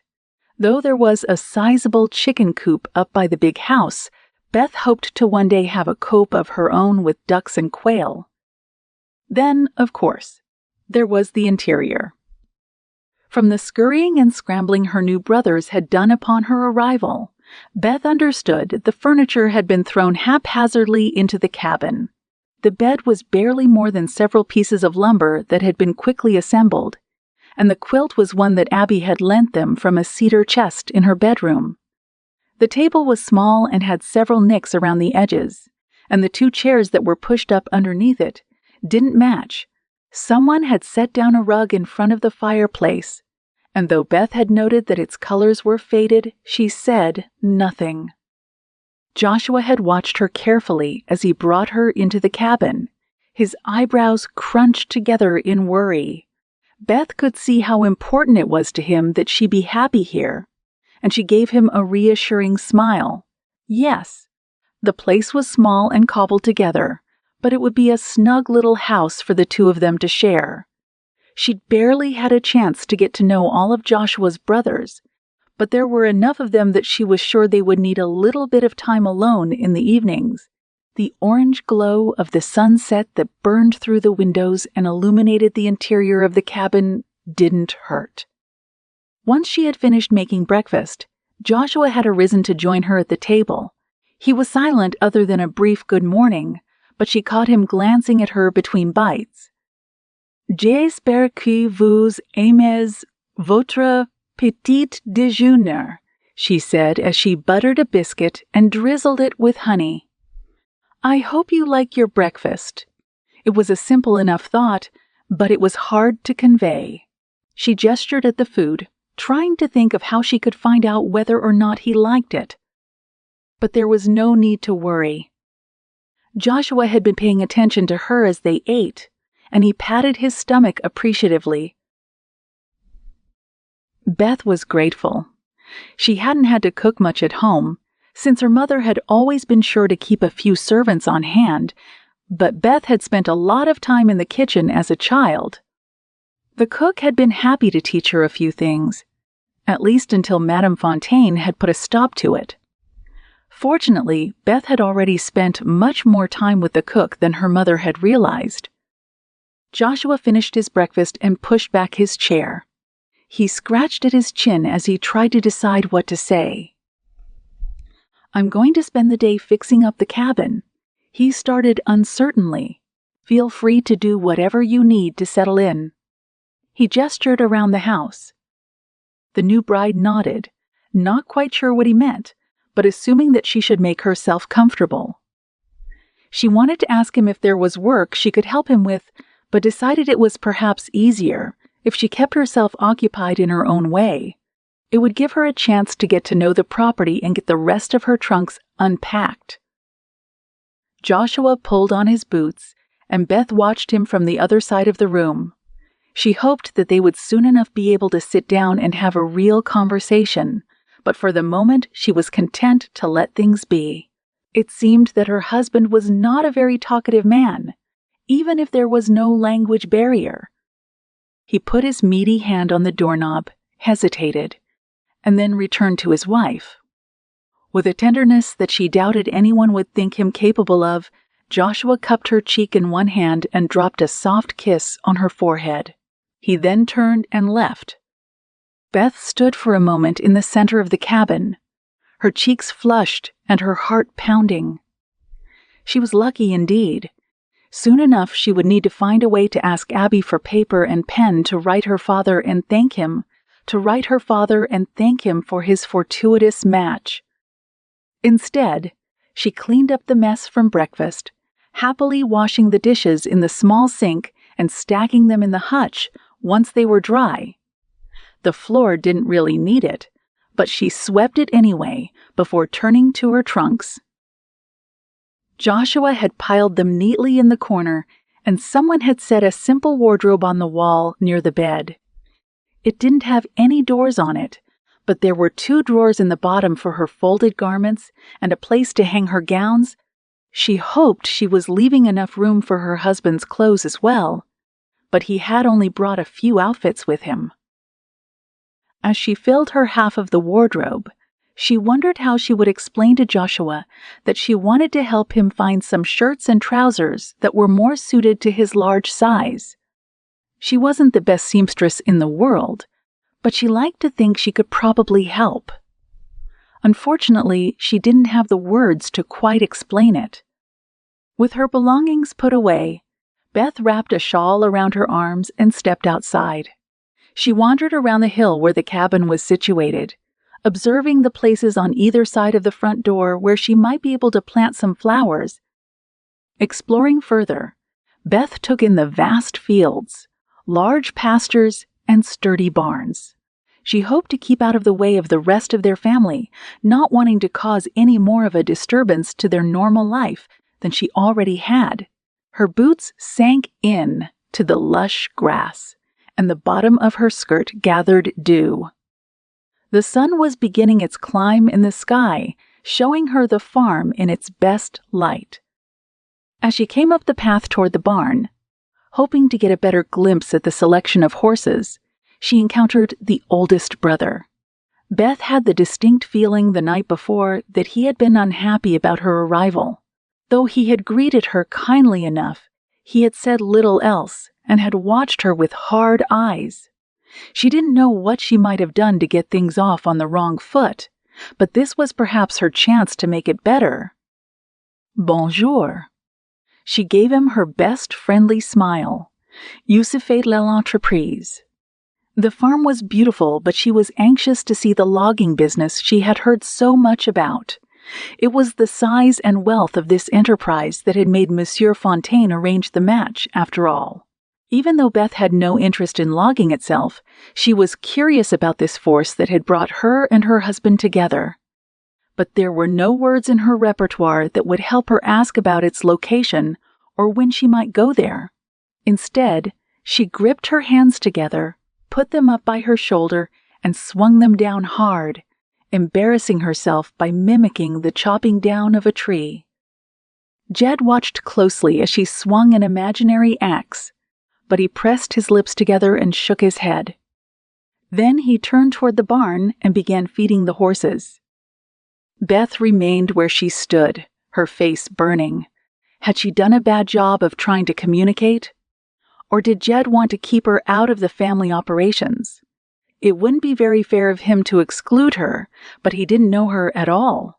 This man was clearly the head of the family, and it would take time for her to get on his good side. Shrugging it off, she followed him into the barn and did as her brother-in-law did, tossing a forkful of fresh hay into each stall. Jed stiffened with astonishment when he saw what she was doing. He watched her for a moment, and Beth was intensely aware of his gaze as she scooped up another forkful of hay. The horses didn't seem to mind who fed them, and many of them nabbed a bite of the dried grass before it ever hit the ground. A massive horse in the end stall with a thick neck and a haughty look whinnied his approval. Accepting the help with a nod, Jed moved on to fill up the horses' water buckets. After several minutes of working together in companionable silence, the horses were taken care of. Jed leaned over the stall gate of the big horse on the end and gave him a hearty pat on the neck before turning a grateful eye to Beth. He nodded at her once again, and Beth felt a surge of hope that things might work out after all. Jed muttered something and left the barn, and Beth worked her way back toward the cabin. Joshua was on the roof, pounding away at the shingles. The cabin had seemed to be in fine condition to her, and the roof didn't look as though it would leak any time soon, and yet he strove to improve it. He worked quickly and efficiently, grabbing a new shingle and nailing it into place with only a few whacks before he was ready for the next piece. The new roof pieces went on fast, and yet Joshua hadn't broken a sweat. His arms rippled under the sleeves of his shirt, the seams threatening to burst once again. She really would have to get that taken care of. Just as Joshua reached into the box for another shingle, he looked up. His eyes met his wife's, and for an instant time was frozen. Beth knew that if she looked behind her, the bees that dallied around the wildflowers and the birds that swooped over the fields would be suspended in the air, a blur of potential motion. The sunshine itself held its breath as the two studied each other, waiting and watching, wondering what might happen next. Beth wondered as well. A heavy thud startled them out of their stupor. Joshua's hammer had slipped from his fingers and was now sliding down the roof, flying off to land with another thud on the ground. Beth scurried forward to retrieve it for him, giggling to herself at the effect she had on this man. When he thought he was alone and that nobody was watching him, he was nothing but strong and solid. He never wavered or gave any indication of uncertainty. But if she was in the room, he changed. It was a subtle difference, one that might have gone unnoticed by anyone else.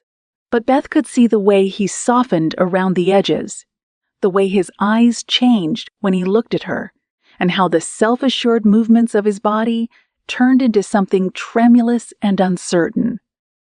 She met him at the bottom of the ladder, arriving just as he lowered himself to the ground. Joshua took the tool from her with a small smile, his hand brushing hers and sending a jolt of electricity through her body. It was the smallest gesture, the kind of touch that shouldn't mean a thing between husband and wife, and yet Beth knew that it did. Her husband was a good man, if a quiet one, and he didn't need to use any words to let her know how he felt. "I think I just about have it done," he said, hefting the hammer in his hand until he found the perfect balancing point on the handle. "Then I'll work on getting you some more furniture. This is all just temporary. We'll build ourselves a better place soon enough."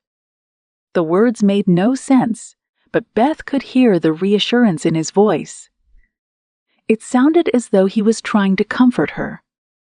Pressing his lips together and lowering his eyebrows, Joshua set the hammer back down on the ground. Then he stepped back from the little cottage and made big, sweeping gestures with his arms, building up the structure with his motions until it was just as big as the house where Jade and Abby lived. "It'll be much bigger, I promise. Enough room for the both of us, and maybe a few children." Beth smiled at her husband. Whatever he was saying, she was sure that it was lovely. The hand movements at least had made sense. He wanted them to have a bigger house. It would be nice, and she couldn't deny that. But they didn't need it. Not yet, anyway. Though she might have lived in much nicer houses, she didn't need the cushy lifestyle that her parents had given her. She was a woman of the frontier now, and as long as she had Joshua by her side, that was all she needed. But she couldn't tell any of this to her partner. Instead, she wrapped her arm inside his elbow and smiled up at him, leaning toward him a little to let him know that she was here for him. The muscles in Joshua's arm flexed as he reached across to pat her hand, and he pecked a swift kiss against her forehead. In a moment, he was back up the ladder and working on the roof again. Chapter 9. Joshua had never felt the need to hurry with his work until he had brought Beth home. Though he had put in a good day's worth of effort in on the roof of the little cabin that was his new home, he felt a distinct feeling of panic fill up his chest as he descended the ladder for supper. He had hoped to do so much more. The little house was bare and desolate compared to the big house. What must Beth think of this place, thrown together as it was? She could smile at him all she wanted, but he knew she couldn't really be happy. No, he couldn't stop just yet. There was still a fence to build. The windows had no shutters to protect them during bad weather. At the very least, there ought to be an herb or vegetable garden somewhere for Beth to work in. It wasn't too late into the season to plant, and he could take her into town and let her pick out what seeds she desired. Or should he leave the cabin as it was and begin building a bigger house for them instead? It would be silly to waste time, effort, and materials on the cabin if he could be creating a larger home. Jed would need to approve the idea in the first place, and then Joshua would have to get with John on the plans. Josiah and Jeremiah would be a big help when it came to the actual building, and he would have to find a way to ask Beth what she wanted in the home. Perhaps she wanted the master bedroom to be on the east side instead of the west side, and there might be a specific kitchen layout that she desired. But a rumbling in his stomach told him that at least some of the work would have to wait. His steady work had still been hard, and there was a delectable smell coming from the chimney. With a reluctance to stop work, and yet a desire to see what awaited him at the dining table, Joshua maneuvered down the ladder and swung open the front door. Beth turned from the hearth to smile at him as soon as the door opened, and Joshua's heart flung itself around inside his broad chest. She had been hard at work all day as well, and several strands of her dark curls had escaped her braid to dangle seductively around her face.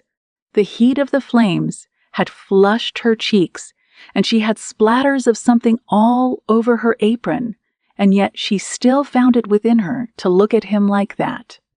He was a lucky man indeed. Taking off his boots to keep mud from tracking across the clean floor, Joshua contemplated what the other men in town would say when they learned of his situation. Most of them would joke that he ought to be delighted to have a wife who couldn't speak to him, and that he would only be better off if she were completely mute. Men didn't want a woman who might talk back or nag at them about what needed to be done around the house. They wanted someone quiet and demure, who obeyed her husband without question and who didn't chatter on ceaselessly about silly things that didn't matter. But Joshua couldn't quite agree. He was lucky in that his wife was beautiful and sweet. She didn't need to say a word to let him know that she cared for him, but he would have loved to be able to talk to her. He wanted to know what her life had been like before she had come to California and how she had ended up in Woodland. It would embarrass him to ask, but he also wanted to know why she had picked him. What made her come rushing across the street the other day and insist on getting married? Was he special, or would she have done the same thing no matter who was standing in front of the general store? And it would be nice to share his own past with her. He could tell her about growing up on the farm and all the antics of his brothers.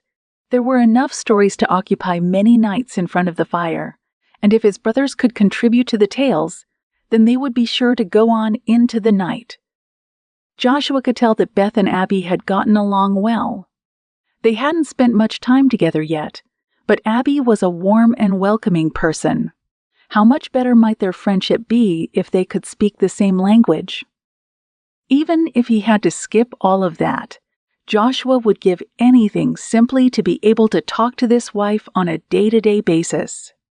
He wanted to tell her how his day was and ask after hers. He wanted to curl up beside her at night, murmuring in the dark about his feelings for her, and know that she understood him. They could talk about their hopes and dreams for the future, imagining how many children they might have and who they might have and who they might take after. Joshua watched his wife bring the Dutch oven out of the flames on its swivel arm. When she lifted the lid to check the food, the aroma that had been simmering in the house all afternoon suddenly increased. His mouth watered and he hastened to kick off his boots and get to the dining table. Beth's moves were swift and confident. As she brought the cast-iron pot to the table between two cloth holders, removed the lid once again, and ladled the contents out into two bowls. "What is it?" He picked up his spoon and scooped up sausage, beans, and carrots. Joshua blew on the mixture impatiently, intrigued by the new meal.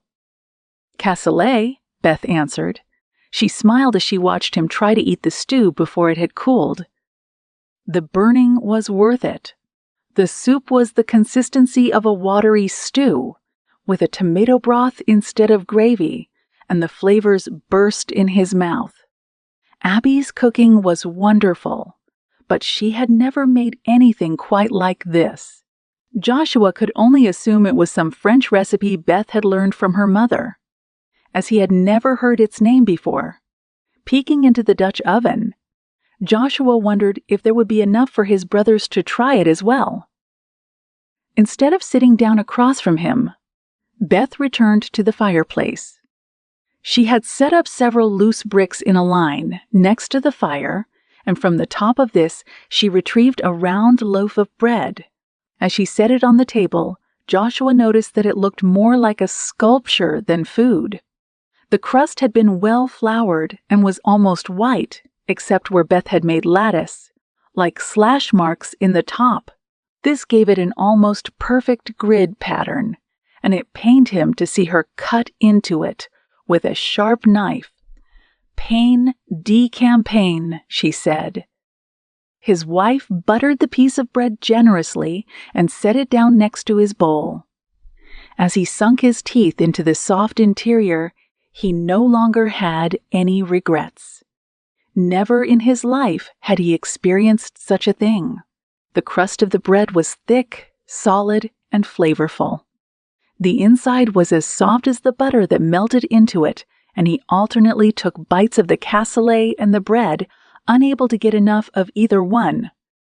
Beth finally sat down across from him and picked at her food much more delicately than he. But she looked pleased to see how much he enjoyed his meal. Joshua didn't know what that meant, but it didn't matter. He picked up his empty bowl and held it near the cast-iron pot, ready for more. His wife laughed and nodded, her stray curls bouncing around her head as she ladled more stew into his bowl and cut him another piece of bread. Tucking into his second serving, Joshua thought he could die right then and be happy. There was no doubt that Beth would keep him well fed if this was an example of what she could do in the kitchen. When he had finally finished and his stomach would hold no more, Joshua pushed himself back from the table and ran his hands through his beard. It was starting to get long, and he wondered if Beth liked it like that. Would she prefer him to be clean-shaven? He would have to find a way to ask her some time. Meanwhile, he had work to get back to. He headed toward the front door and pulled his boots back on. A quick glance out the window told him that there was still just enough light outside for him to get a start on the next project. Even if he decided to go ahead with the larger house, it would be wise to get some shutters over the windows. Once the sun sank too far below the horizon, he would head down to the big house and talk to Jed about his plans. But Beth had different plans for him. She pulled her bonnet down from the coat hook by the door and walked out of the house behind him. Just as she had earlier in the day, she tucked her tiny hand into the crook of his elbow. Joshua looked down at her questioningly. He doubted that she wanted to help build shutters. His wife held up one hand with two fingers pointed toward the ground. She scissored them back and forth to mimic a person walking, and then pointed to the two ruts that lead up to the big house. "Oh, you want to go for a walk?" Joshua asked, uncertain. She shrugged, just as doubtful about how to answer. The sun was nearing the horizon, creating splashes of orange and pink across the few clouds that hung in the sky. He wouldn't really be wasting all that much time if they went for a walk. Though they couldn't exactly get to know each other better, they would get the chance to feel more comfortable around one another. He could start on the shutters in the morning, and there would always be time to talk to Jed about the house. Setting his free hand on top of hers, Joshua escorted her down the path and past the big house. He watched her closely as she observed everything around her, wanting desperately to know what was going on inside her head. Surely she had questions for him, or little things she wanted to point out. Instead of worrying about it, Joshua decided that he would let things be.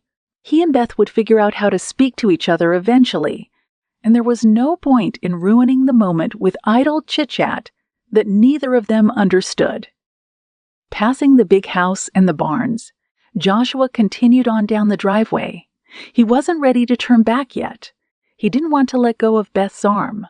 The feel of her next to him, walking delicately along, made him feel even bigger than he was already. She was dainty and alluring, yet she had worked just as hard as he had that day. The fact that her clothes were put away and the floors had been scrubbed hadn't escaped his notice. And then there was that stew. A cloud of dust at the furthest end of the drive brought Joshua back to reality. It grew bigger, and he knew that someone was heading toward their homestead. The Rushers lived far enough away from town that anyone coming up their drive either knew exactly where they were going or was extremely lost.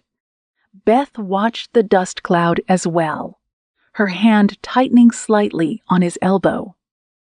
As the incomers drew nearer, Joshua recognized Judah and Jeremiah in amongst the crowd of cattle they were driving up from the road. They had finally returned from their long errand, and Joshua had never been so glad to see his brothers. "Hey there!" Jeremiah called as he took notice of Joshua. "I thought we would never get back. I'm storing places I didn't even know existed. Wait, who's this?" He tipped his hat at Beth and looked at Joshua, his eyebrows tipped up in the center. "This is my wife, Beth." He decided quickly that it was best not to give them too much time for questions, at least not out here in the road. She doesn't speak much English at all. "Judah, you speak French, don't you?" He heard the desperation in his own voice and silently ridiculed himself for it, even if his brothers didn't have the wherewithal to tease him at the moment.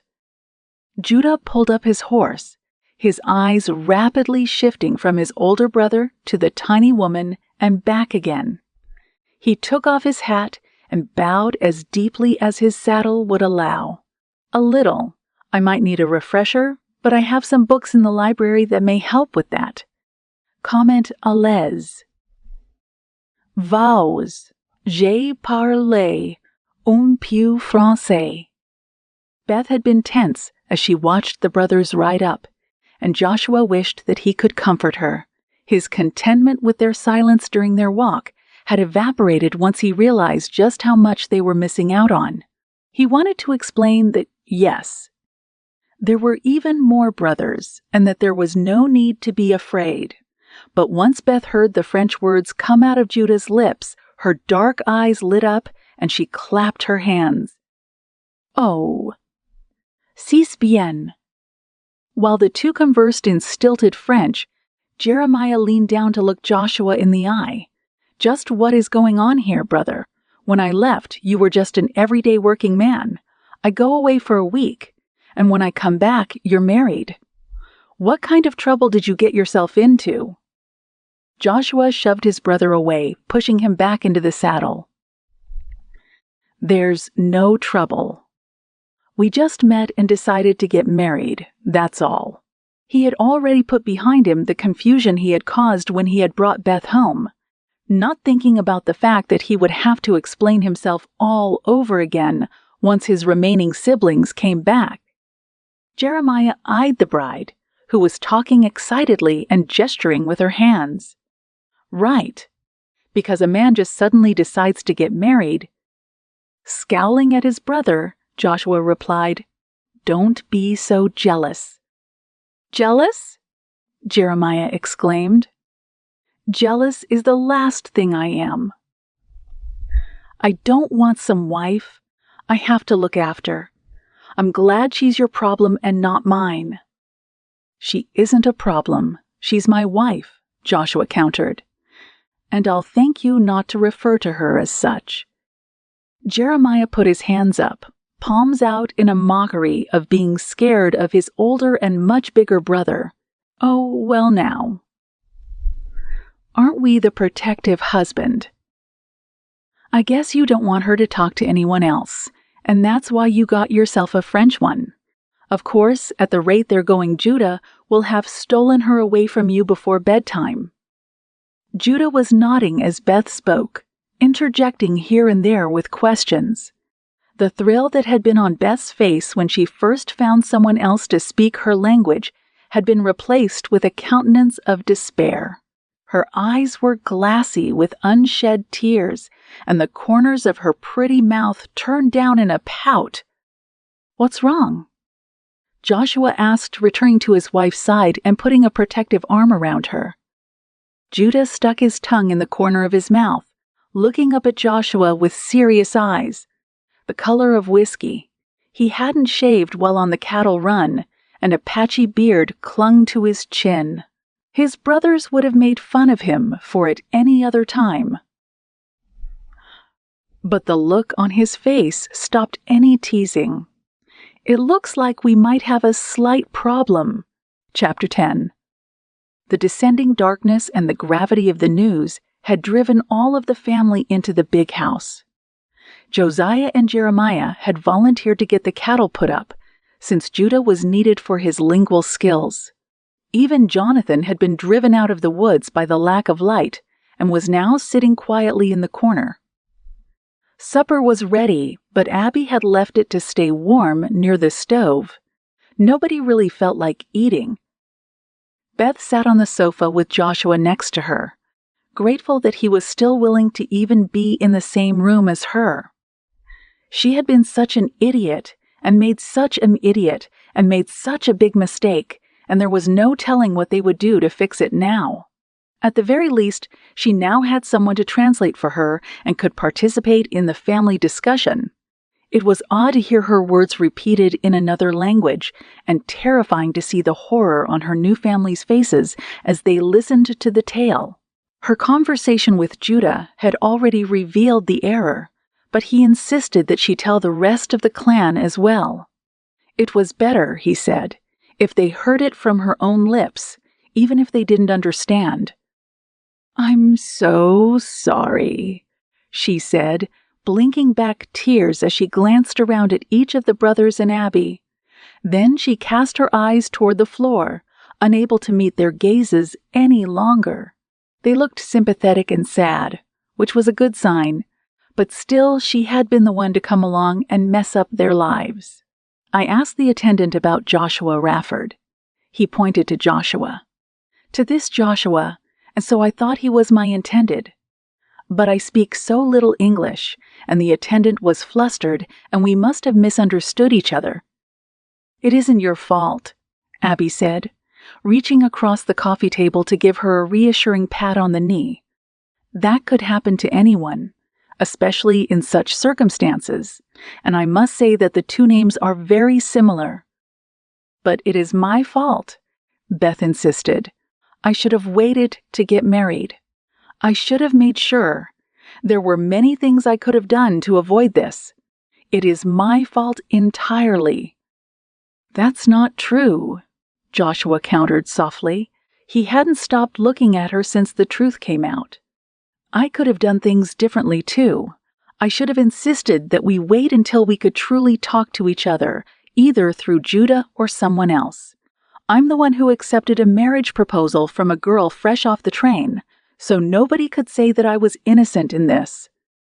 She wanted nothing more than to curl up in his arms and not think about this fiasco anymore.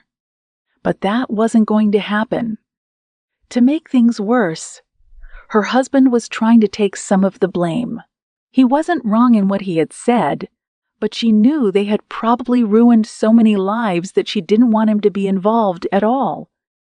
When my father finds out, he will be furious. Joshua Rafford, whoever and wherever he is probably disappointed and angry that I never showed up to marry him. Worst of all is that I have intruded on your family and your lives. You are all such lovely people, and it breaks my heart that I have done this to you." The tears rolled down her cheeks, no longer willing to be held back by her feeble blinks and sniffs. Abby retrieved a handkerchief and handed it to her. "We've been delighted to have you here, Beth. I know it hasn't been for very long, but you certainly haven't been an intrusion. We were surprised, yes, but that doesn't mean you haven't been welcome." Jed ran a hand through his hair and looked to Judah. "I suppose it's too late to annul the marriage." Beth pressed herself closer to Joshua once she heard the translation. "But I don't want to. I know that it may not be up to me, but I don't want to leave." She looked up into her husband's face, her vision blurred by her rapid tears. "Please. I love you." Joshua kissed her forehead and cheeks and buried his face in her hair. It was a surprising show of affection with his whole family in attendance, but nobody blamed him under the current conditions. Judah had the courtesy not to translate Beth's words for the rest of the family. They knew what she meant anyway. He answered his brother's question instead. "Yes, I would say that it is too late, and it seems clear to me that neither one of them want that." "Forgive me for asking this outright, Joshua, but I take it that you'd like to keep your bride?" His brows were a dark line across his forehead. "Not only would I like to, I will. But there's still the matter of Joshua Rafford," Jed said. "What are we going to do about him?" Beth shrank even further back into the sofa. It didn't matter that she was legally Joshua's wife, or that he had whispered his assurances to her. She knew that most men cared more about their own whims than what anyone else needed or wanted. "Why do we have to do anything about him?" Abby asked. "Sure, we should let him know, but I don't see why there should be any further action. It was an honest mistake. The two of them are clearly in love, and Mr. Rafford can go and find himself a bride somewhere else." She stuck out her chin and crossed her arms across her chest. "That's a nice idea, my dear. But the Fontaines have paid a dowry for their daughter, and the Raffords expect the two families to be united by a marriage. Whether it's Joshua Rafford, his father, or Beth's father, there are bound to be some angry feelings out of all of this." Jed stood up and went to the fireplace, placing a big palm against the mantel and staring down into the flames as he thought. "Let's just talk to him," Abby suggested. "I'm sure he's a reasonable man." She shifted uncomfortably in her seat and rubbed her large belly. Jed turned, and the brothers exchanged glances. The Raffords were well known around Woodland for being aggressive businessmen. Their main mission was to make money no matter who they stepped on or took advantage of. They weren't crooks or cheats, as far as the brothers knew, but they hadn't built their logging empire on kind words and favors. "We'll have to see about that." "They could always hide in the woods until it blows over," Jonathan suggested, speaking for the first time. "I have a great little cave I stay in sometimes when I'm hunting. I can cover the entrance and keep it hidden, and I'll stay nearby to stand guard." "Nobody is going into hiding," Jed argued. "I'm sorry, Jonathan, but that's ridiculous." Though she wouldn't admit it, Beth wasn't completely opposed to the huntsman's idea. It would mean that she got to stay with Joshua and that she wouldn't have to deal with the man she was supposed to marry. But it would also mean that the rest of the Rusher family would be facing down her problems for her, and she didn't want to cause them any more trouble than they already had. "Maybe I should go and talk to him," she offered, clearing her throat so she could speak through her tears. I am the one who should take care of this. Absolutely not, Joshua growled. It was a tone of voice he had not taken with her before, but she knew that his anger wasn't directed at her. You aren't going anywhere near the Raffords if I can help it. There might be something to that, actually. Abby had risen to pour several cups of hot tea, and she offered the first one to Beth. If Mr. Rafford hears from her own lips that she wants to stay with you, then it may help him understand the situation. Otherwise, he might feel as though someone has purposely slighted him. John, who had been occupying himself by sitting back in a rocking chair and staring up at the ceiling, finally leaned forward to participate. I can see your point, but you don't know what those guys are like. He ignored the dark look Jed shot him from over near the fireplace. They are stubborn and a little unreasonable. Just like another pack of men that I'm rather familiar with.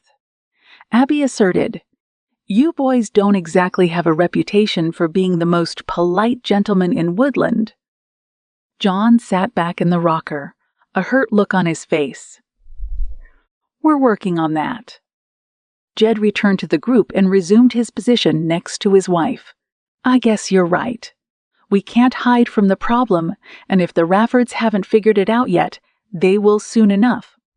The best thing is to go find them and explain what happened.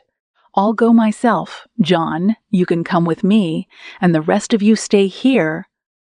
Beth dabbed at her tears and hoped that this would go well. Even if they were able to soothe the Raffords, there was still the matter of her father. She had yet to write to him, and he wouldn't appreciate the news once he got it. I should go and explain. Joshua started. No, you shouldn't. Jed stayed his younger brother with an outstretched hand. It will only cause more trouble if they see either you or Beth. I'll talk it over with them. You might not get much of a chance to do that, Jeremiah interrupted as he burst through the front door. Josiah was hot on his heels, looking both angry and worried. What do you mean? Jed was on his feet, watching his youngest brothers warily. The solution he had proposed had provided the room with a certain sense of calmness, but it had shattered quickly when the youngest two brothers burst in. Jeremiah took off his hat and kept his eyes on the floor. Well, we took a quick gallop into town when we were done with the cattle. It's been a long week, you know. So we popped in at the saloon just for a quick drink. Joshua Rayford was there and looking mighty angry. What did you say to him? Abby demanded. Nothing. At least, not at first. Jeremiah looked at Josiah for confirmation, but his brother only gave him a gentle push further into the room to make him continue. I just figured we would sit near him and see what he had to say. He had several of his buddies at a table with him, all of them throwing back beers like it was the end of the world, and he was ranting to him about how his bride must have been kidnapped. He blamed every tribe of Indians from here to Missouri for the trouble, as well as several camps of miners. Beth put a hand to her mouth at the idea of Joshua Rafford thinking such a thing. She really had caused a lot of trouble. I hope you stayed out of it, Jed said in a warning tone. Jeremiah lifted his shoulders helplessly and let them fall again. I couldn't really do that, could I? Not when they were getting ready to grab the sheriff and go hunting for her. He had no idea that she was safe and sound, and so I told him that she was here. Jed put a hand over his eyes, and Joshua shook his head. John sat forward in the rocker and let his boots hit the floor with a hard thump. I tried to stop him, Josiah murmured. Let me guess, Jed said. The Raffords didn't just turn around, tell you that was great, that they were glad to know Beth was safe. Jeremiah shrank down into himself, rubbing his hands in front of him. Not exactly.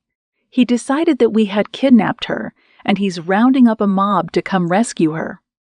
Beth's tears began anew. What exactly did you tell him? Once he got Judah's translation, Jeremiah looked ashamed. I thought I was doing the right thing. I told him that you hadn't been kidnapped at all, but that you had married my brother. I admit that I was excited about the idea of starting a fight. It's been a long time since I had a good tussle downtown. And see, I know how Rayford is. I figured he would be angry with me for knowing where his would-be wife was when he didn't. And I didn't think it would be anything more than that. He scratched his head and looked at the floor again. And then Joshua pressed. Jeremiah sighed, and then he accused us of being the kidnappers and got all riled up. He didn't even make a move to punch me because he was too busy rounding up the rest of his goons. He said that they would need plenty of manpower to take all the rushers down. Were they still bringing the law with them? Jed asked hopefully. If so, there will at least still be someone in the crowd who might listen to us. We don't know. Josiah volunteered. That was when I grabbed Jeremiah here by the collar and dragged him out of the saloon. I figured we had heard enough, and it was time for us to hightail it back home. He looked worried that he might not have made the right decision. Good enough, Jed said, rising once more. I guess it's time for us to get ready. Beth didn't think she could possibly move her body again. It was bad enough that she had acted like such a fool when she had arrived in Woodland. It was bad enough that she had interfered in the rushers' lives, but now she had potentially put their lives in danger. It was going to be a long night. Chapter 11. His brothers sprang into action. Jed made sure his shotgun was loaded and handed it to Josiah, who scrambled up the stairs to the loft to take position as lookout. John closed all the shutters while Jeremiah stepped outside to bring in as much firewood as he could carry just in case of a standoff. The other Joan said nothing as he double-checked both his rifle and his pistol, and then he slipped out the door. Joshua didn't ask what his plan was. Jonathan did what he thought was necessary. Joshua, however, didn't know what to do with himself. He sat frozen on the couch with his arm around his wife, afraid that if he removed it even to grab a gun that he might lose her. He was fairly sure that Judah was right, and the marriage couldn't be annulled, but what would stop Rafford from taking her back anyway? If he thought she belonged to him, then he might very well feel that he had the right to come and take her. Next to him, Beth shivered and whimpered. He hadn't had the chance to see her like this before, and it disturbed him deeply. He had to do something to protect her, but what? He gestured at Judah, who was looking through the library shelves for a French dictionary. Come here. I need your help. Joshua then turned to his wife. I need you to tell me with absolute certainty what you want to do. If you want to go with the Rayfords, I'll understand. It wasn't how he wanted things to happen, but he wouldn't have Beth feeling guilty and miserable her whole life if she stayed with him. Beth looked to Judah for the translation, and her eyes widened in fear. No, please don't make me go with them. I want to be with you more than anything. I know that we haven't known each other long, but I could never be happy with anyone but you. Judah scratched the back of his head. She wants to stay. Joshua nodded. Beth had said as much while the entire family was conversing, but he wanted to be double sure. He and his brothers would fight for what was right, but only if Beth wanted it as well. Okay then. Rising from the couch and feeling cold where his wife's warmth had pressed against him, Joshua did his best to prepare. It didn't take long for the cry to come from upstairs. The other Joan had spotted the mob from down the road and given a signal to Josiah. "You stay up there and keep the lights off," Jed called to his brother. "You're our backup if anything goes wrong." "Will do," came the reply down the stairs. "What should I do?" Abby asked her husband with fervent eyes. Jed ran both hands through his hair, temporarily flattening his curls before they rebounded. "It's probably best for you to just stay out of the way. I don't want you to get caught up in any of this business if possible. Why don't you take Beth into the bedroom?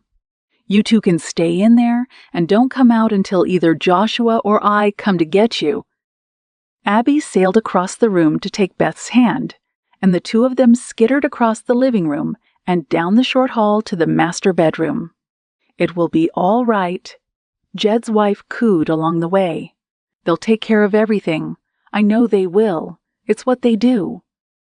Joshua didn't like to see her go, even if she was only going into the next room. He should have given her a kiss or told her that he loved her. She was scared, and he couldn't be with her to comfort her during the discussion with the Rayfords. If he was honest, he was scared too. When the sound of horses and men was loud enough that they could hear them from inside the house, Jed strode across the room and opened the front door. Joshua wanted desperately to take his place and be the one to head up this confrontation, but Jed was the leader of the family. Even though it was Joshua's problem, Jed would not sit around and let him take care of it on his own. Doing what he could, Joshua stood at his brother's shoulder to back him up. Jed opened the door wide and let it stand there. The Raffords and their friends were barely visible in the dim light. "What can we do for you, boys?" His voice sounded casual, even raucous, but Joshua knew he didn't mean it. "You already know, Rusher." Joshua Rafford stepped forward. His blonde hair, long enough that it grazed the collar of his shirt, shone in the moonlight. "Step back and let me have my bride." A mob of men stood behind him, several of them carrying torches to see them through the night, and all of them armed. Rafford himself had a revolver leveled at the Rusher's front door. "Last I checked, she's not your bride," Jed replied, not interested in letting Rafford think he had the upper hand. "But I'm sure we can all talk about this like civilized folk if you'll kindly lower your weapon." "How do I know you'll do the same?" Rafford asked. "I know how you country folks operate. You probably have a brother on every corner of us by now." Jed couldn't deny this, but Joshua doubted that he would have changed it either. "I've got men and you've got men, Rafford, but that's not what matters right now. We have some talking to do. If you'd like to come in, we'd be more than happy to discuss things." He stepped back, making room for the angry man to come over the threshold. "I don't trust you, Rusher. Come out here instead." Before Jed could get a boot through the doorway, Joshua laid a heavy hand on his shoulder. "I should do this, brother." The oldest Rusher paused for only a moment before retreating a few steps back and allowing Joshua out into the yard. "I'm right here," he murmured. "What do you want, you big ox?" Rafford called at Joshua. "Did they send you out here to swing at me a few times? Soften me up before the rest of them have a chance? It's not going to work like that. I want to talk to Jed."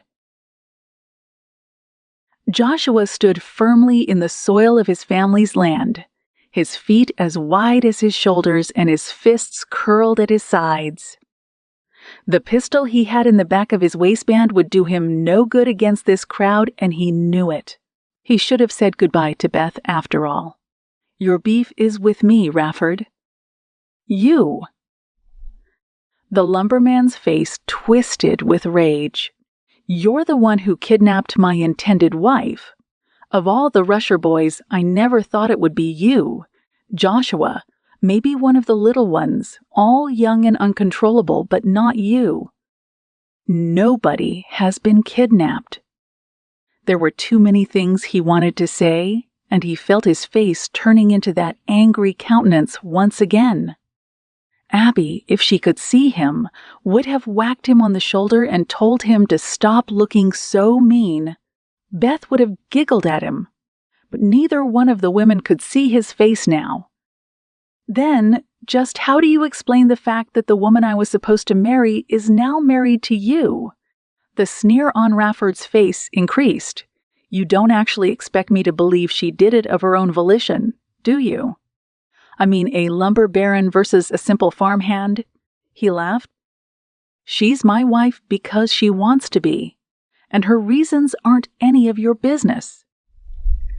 Joshua's hands shook, his blood rushing through his veins like waterfalls. He wanted to take action, but he knew that wouldn't help his situation. It was an honest mistake. Sure, it was. That's what every criminal says just before he swings from the end of a rope. Rafford laughed, and his men echoed the sound. Joshua was not the kind to challenge someone, but in that moment he couldn't resist. If you want her so badly, then why weren't you at the train station to pick her up? It was something that had bothered him ever since he had discovered the truth. Rafford nodded, acknowledging the line of questioning. I sent a servant of mine, or perhaps I should say a former servant of mine, to pick her up. I don't have time to run around on train platform, but he didn't manage to make it to the station on time. When he arrived, the attendant told him that Beth's locomotive had already come and gone. Joshua folded his arms in front of his chest, feeling his shirt's seams strain under the action. Once again, an honest mistake. On your part as much as mine. Rafford ignored him. He addressed the mob that stood at his back. What do you say, boys? Should we torch the place and chase them all out? There were a few cheers from the back, but most of the men were silent. Joshua took a deep breath. It was going to take a lot to get Rafford to settle down and listen to him. Beth barely speaks any English, he began. She heard my name and thought I was you. It was a big mix-up, but we're married now and we're going to remain that way. In his mind, he dared Rafford to make a move against him. He had never been the brother to start fights, but that didn't mean he was opposed to the idea if there was a good reason. If she doesn't speak any English, then how did you manage to get her to marry you? Rafford shook his head. No, Rusher, you kidnapped her. You saw her get off the train, saw that she didn't belong around here, and took her for your own. Talk to the preacher. He'll tell you otherwise. Joshua felt a surge of hope when he realized he had a man of the cloth on his side. The clergyman had asked Beth specifically if she wanted to get married, and she had said she did. It would only take a quick ride back to town to prove that nobody had been abducted or married against their will. That's just going to have to wait until we get to court, Rafford taunted. One of the men behind him, a brother judging by the similar blonde hair and bulging nose, brandished a pair of handcuffs. You're coming with us. I'm not going anywhere unless the sheriff says so, Joshua replied calmly. I don't see a deputy among you. Jed was growling something behind him, but Joshua did his best to ignore it. His brother didn't get riled up easily, and it was unsettling enough just to know that he was letting this situation get to him. The sheriff's word isn't going to make you feel any better, Rusher. As soon as we get you back to town and let the law know what you've done, your fate will be sealed. We're hanging you at dawn. Chapter 12. Once Beth and Abby were safely ensconced behind the heavy door of the bedroom, the bride should have felt better. The men were going to take care of things, and her sister-in-law seemed confident in their abilities. But all the gentle words in the world weren't going to make her feel any better until Joshua came through that door and told her that everything was all right, and the two of them could return to their little cottage. Abby, seeing how much the French girl was shivering, immediately pulled a thick quilt from a cedar chest and wrapped it around her shoulders. As soon as I can, I'll get you a good hot meal. I can even make you a cup of hot chocolate. I think we could all use one." Beth recognized the English version of chocolate, but she couldn't make herself get enthused about it. Poor Abby was fussing over her when she was the one with a child on the way. Feebly, Beth reached out from under the quilt and tentatively laid a hand on her sister, in-law's heavy belly. Abby smiled as she took Beth's hand in hers, moved it to the side, and applied gentle pressure. They were rewarded with a swift kick from the infant, and they allowed themselves a small laugh. "I have a feeling that this child is going to be just as stubborn as all the rest of the Rusher clan," Abby said, making herself comfortable on the edge of the bed.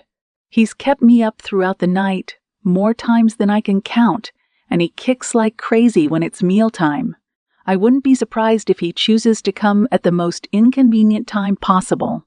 Cringing a little, she rubbed the taut skin around her bulge. Understanding the gentleness with which Abby spoke about the baby, but not the words, Beth wondered if she and Joshua would be allowed to stay together long enough to have a child of their own. With his quiet and gentle nature, he would make a wonderful father. The babes could even have the benefit of growing up learning both English and French, so they would not be in the same situation she was in. At the very least, she would never send them off across the country by themselves to get married. Unconsciously, Beth removed her hand from Abby's round stomach and placed it against her own flat one. "I'm sure you and Joshua will be pregnant before you know it. My little one will have some cousins on the farm then, and the Rusher children will run rampant throughout the hills." She laughed again, and the sound was hollow against the log walls. She made a face and rubbed at her belly once again. As much as Abby was trying to distract her, Beth couldn't ignore what was now going on outside. There were no windows that faced the front of the house from this room, only one to the side. Even so, she could hear the men speaking in angry tones.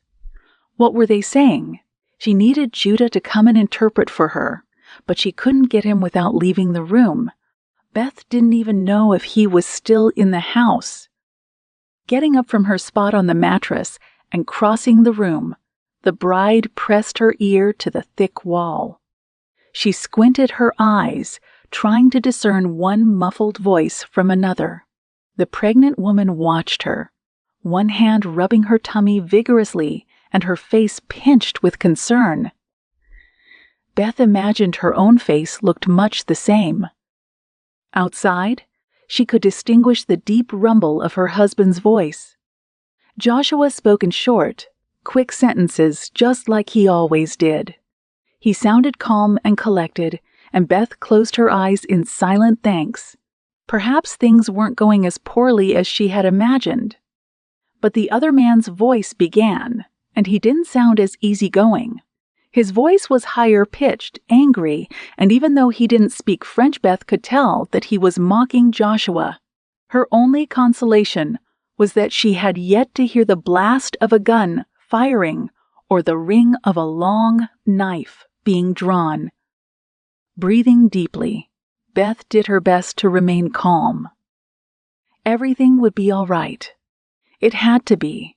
She and Joshua belonged together. Rafford would just have to deal with that, and he could keep her dowry for all she cared. She doubted that Monsieur Fontaine would agree, but that was something Beth would take up with her father herself. Rafford's voice sounded again, and this time it was much more ominous. Beth wished desperately that she had spent as much time with her tutors as she had hiding in the kitchens and trailing along after the maids. She might have been caught up enough with her studies that Master Shaver would have proposed that they work on her English. But she hadn't been interested in such things as books or languages. Still, she knew from the sound of their adversary's voice that things weren't going well. She may end up leaving with the Raffords by the end of the night after all. Abby said something, but Beth was too busy eavesdropping to try to decipher it. When Abby repeated herself with more urgency, Beth turned around to find the woman curled up around her vast stomach.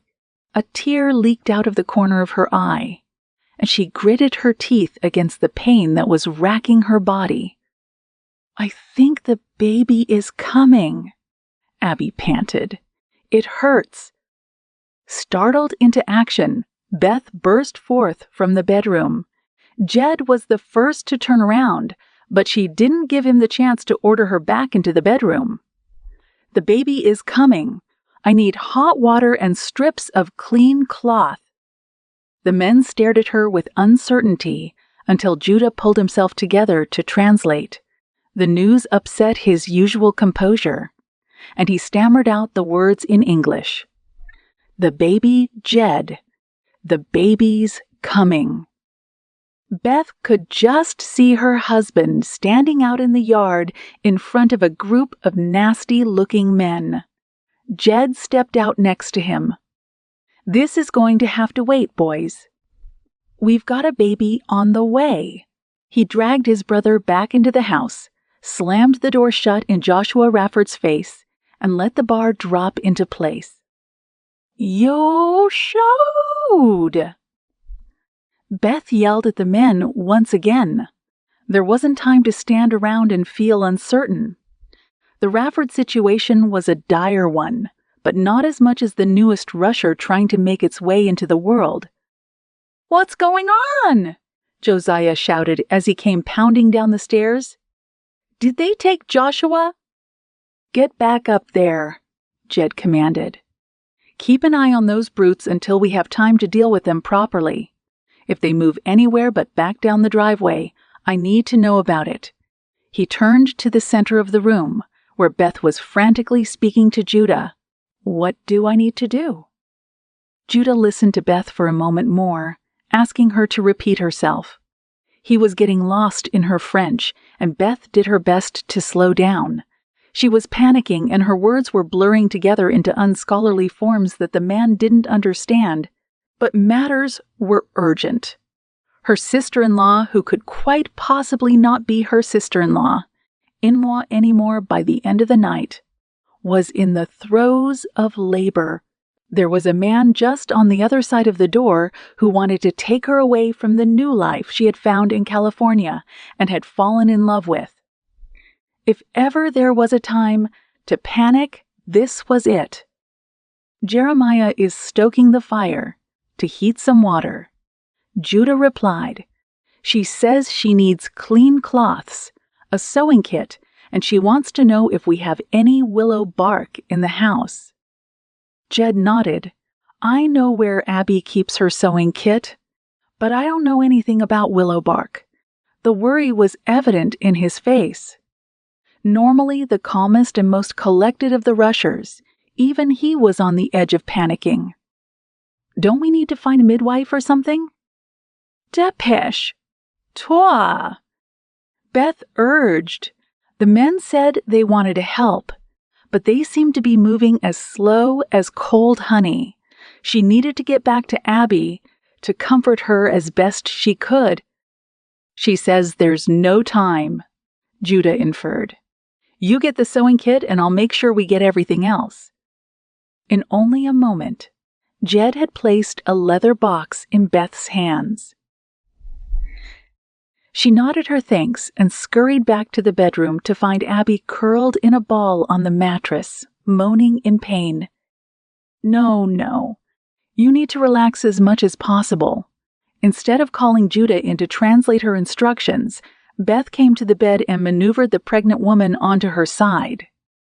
She ran her hands down Abby's arms, speaking in soothing tones. "Tensing up will only make it worse." Placing her palm on the woman's lower back, she began rubbing firmly to ease the pain from the contractions. It was odd to watch a woman she cared for be in so much pain and still hope to be in the same position someday. Beth had attended 2 of her mother's births and had watched as the maids assisted her. At those times, Beth's only job was to mop the sweat off Madame Fontaine's forehead while the other women did the hard, bloody parts of the work. Once, When one of the maids went into labor, Beth herself had assisted. It was very little experience compared to what midwives had, and she only hoped that Abby's birth would go smoothly. If things went wrong, there was very little that she could do. After a few minutes, the stiffness left Abby's muscles as the contractions passed. "I think they're getting closer together," she murmured. "There's so much pressure." "You'll be fine," Beth assured her. There was not as much of a need for communication as she had originally imagined. The conversations that happened during labor were all the same, consisting of pain and pressure, of joy and sadness, of doing the best they could while nature ran its course. "Let's sit up and try pushing." Hoisting Abby up onto the edge of the bed, she waited for the next contraction to begin. Chapter 13. Joshua felt the tension in the room as the Rusher brothers waited. Jed paced back and forth, going to the bedroom door every few minutes to knock and ask after his wife. Each time, he was met with an assault of French that could only mean that he was to go away. When he finally recognized that his efforts were futile, he clomped up the stairs to get an update from Josiah. Shortly after his wife had gone to help with the delivery, Joshua had asked to borrow Judah's French dictionary. Quickly overwhelmed by the vast number of words, he asked his brother instead for a quick tutoring session. He did his best to master at least a few phrases, but it was going to be tough going. After an hour, his tongue felt as though it had been tied into a knot that could never be undone, and decided enough was enough for one night. "You think all of them will be this hard on him?" Jeremiah asked. He had done as he was told and produced a bowl of boiling water for the women. Just in case they asked for more, he kept the fire roaring. It was sweltering in the living room, but nobody complained. Now he sat at the dining table and dallied with a whittling knife. "No, probably not," John answered from across the table. "I remember when you were born. Pa went out to work with the cattle and said for one of us to fetch us when the baby came. He had seen Ma go through plenty of births, and he knew they weren't the kind of thing to wait around idly for. A baby could take minutes or days to come into this world, and there's no way of knowing ahead of time." Judah, who had been sitting quietly next to Jeremiah, spoke up next.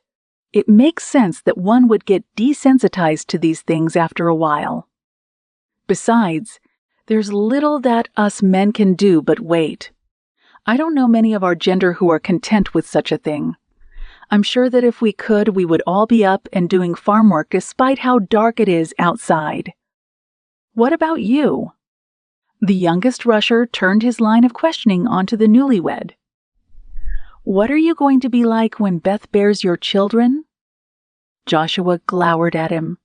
He thought of how nice that would be, to see his wife's belly as round and protruding as Abby's. She would have the glow of new life about her pearl-scent skin, and he would never be upset if she was too tired to finish the day's work. Joshua had seen how Abby rubbed her ankles at the end of the night, and how she clutched her lower back after bending over the stove all day.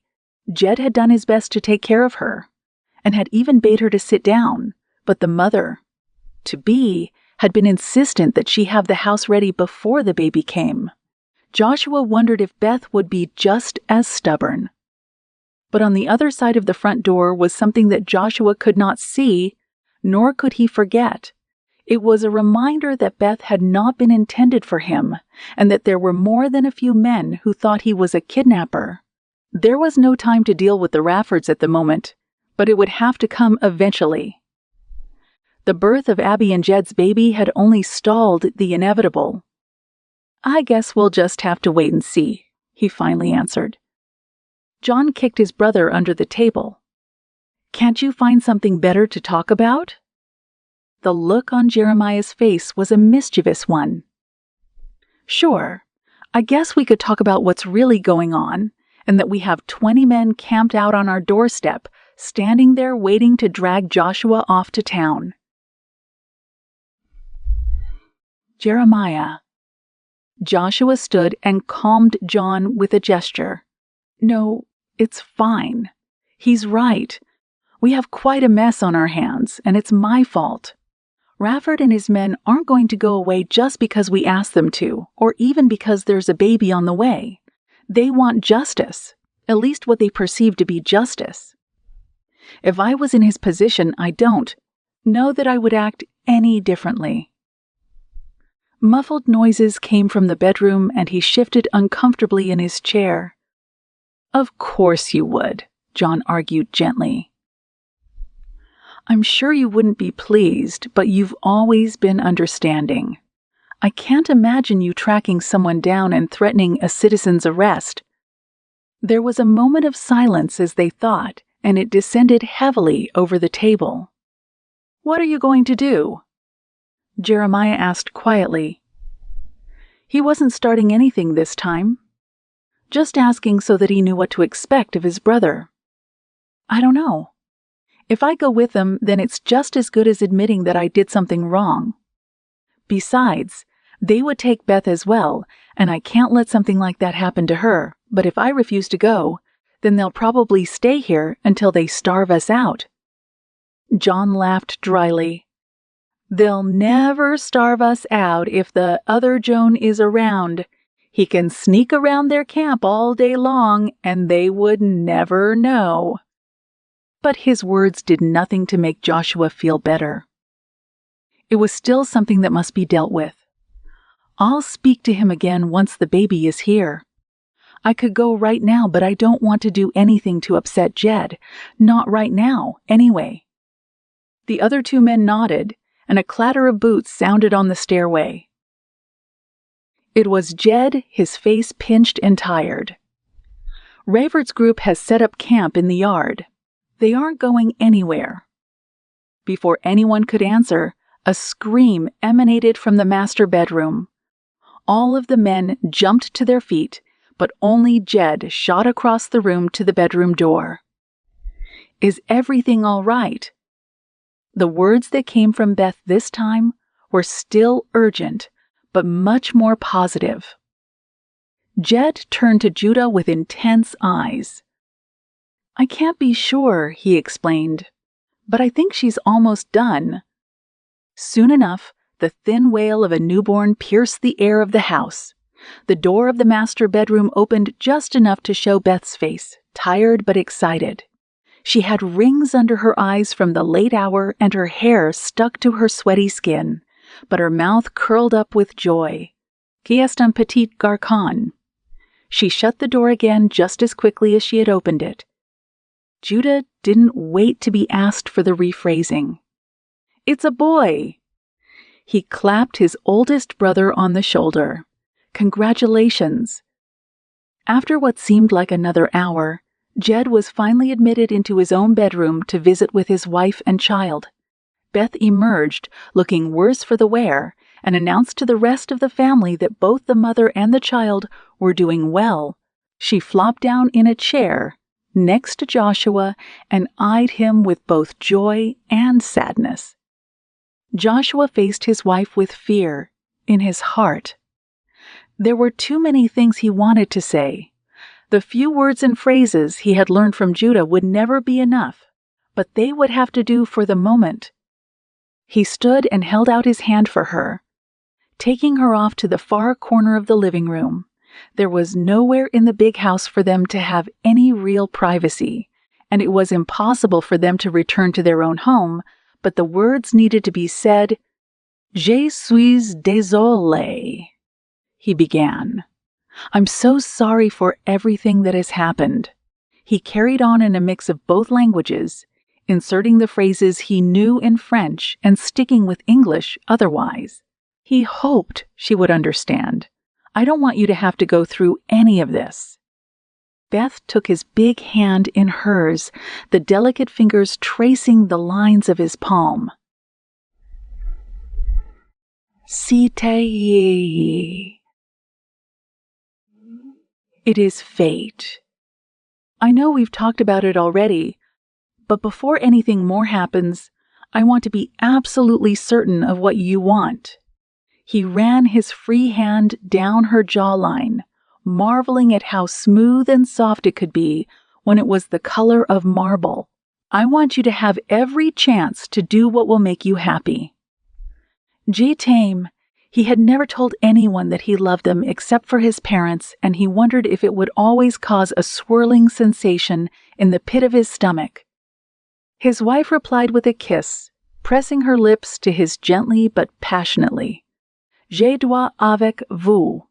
She pointed to him with one hand, then to herself with the other. Then she brought the two fingers together. Joshua nodded. She wanted what he wanted, for the two of them to be together. I just don't want you to resent me for this, to be angry with me. He searched for the word Judah had taught him. Encolère. Angry. Beth furrowed her eyebrows and shook her head, repeating the gesture of the two of them being together. Okay. Then I'm going to have to go out there and talk to him. As soon as Jed is ready, I'm going to take care of this. We can't just let it drag out all night.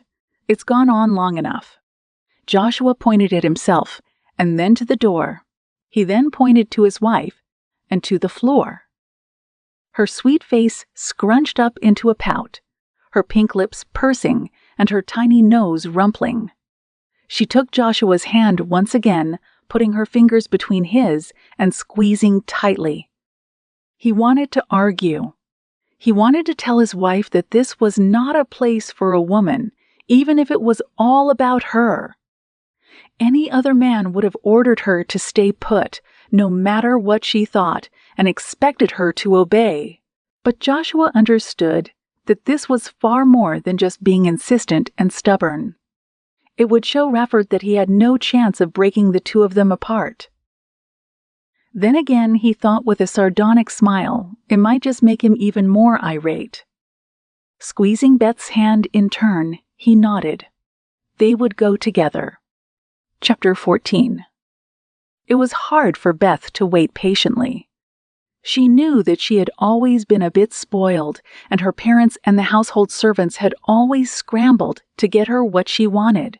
It wasn't because she threw a fit or got nasty with them, but because they desired to serve her. Of all the things she did miss about being at home with her parents, this had not been one of them. Up until now, she didn't want to wait any longer to go outside and tell this Joshua Rafford just what she thought.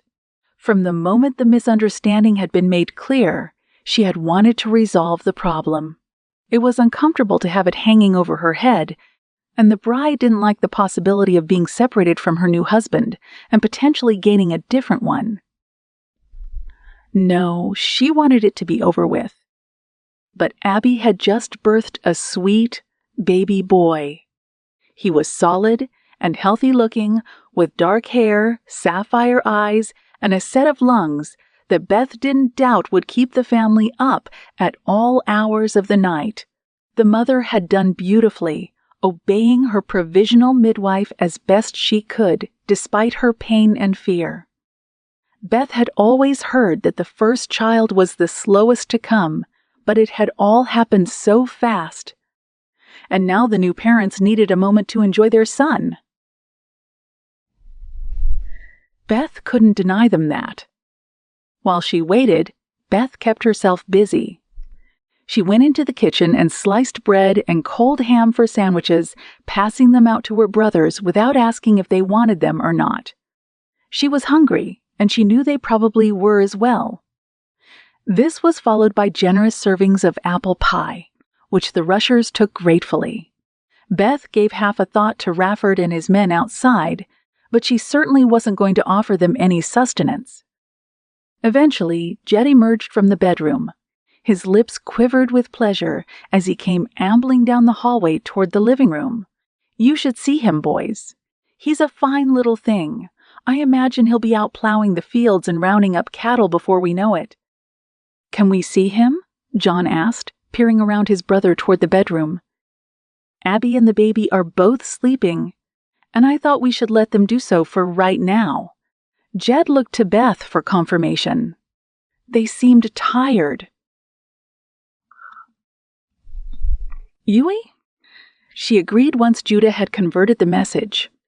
Samil, quella son nom, with all the struggle and effort of delivering the baby, she hadn't even though to ask Abby for the baby's name. "We've decided," Jed replied proudly, spreading out his arms to encompass everyone in the room, to name him Jacob, after our father. The other rushers whooped in celebration, then quickly quieted down to keep from waking the mother and child. "Congratulations," Joshua offered, feeling guilty that he wasn't as happy for his brother as he should have been. "Thank you." Jed skimmed his scalp with his fingers. "But now we have something else to take care of. What do you want to do about Rayford?" Joshua quickly explained their plan to go outside together and let Rafford know that he wasn't going to make any progress here.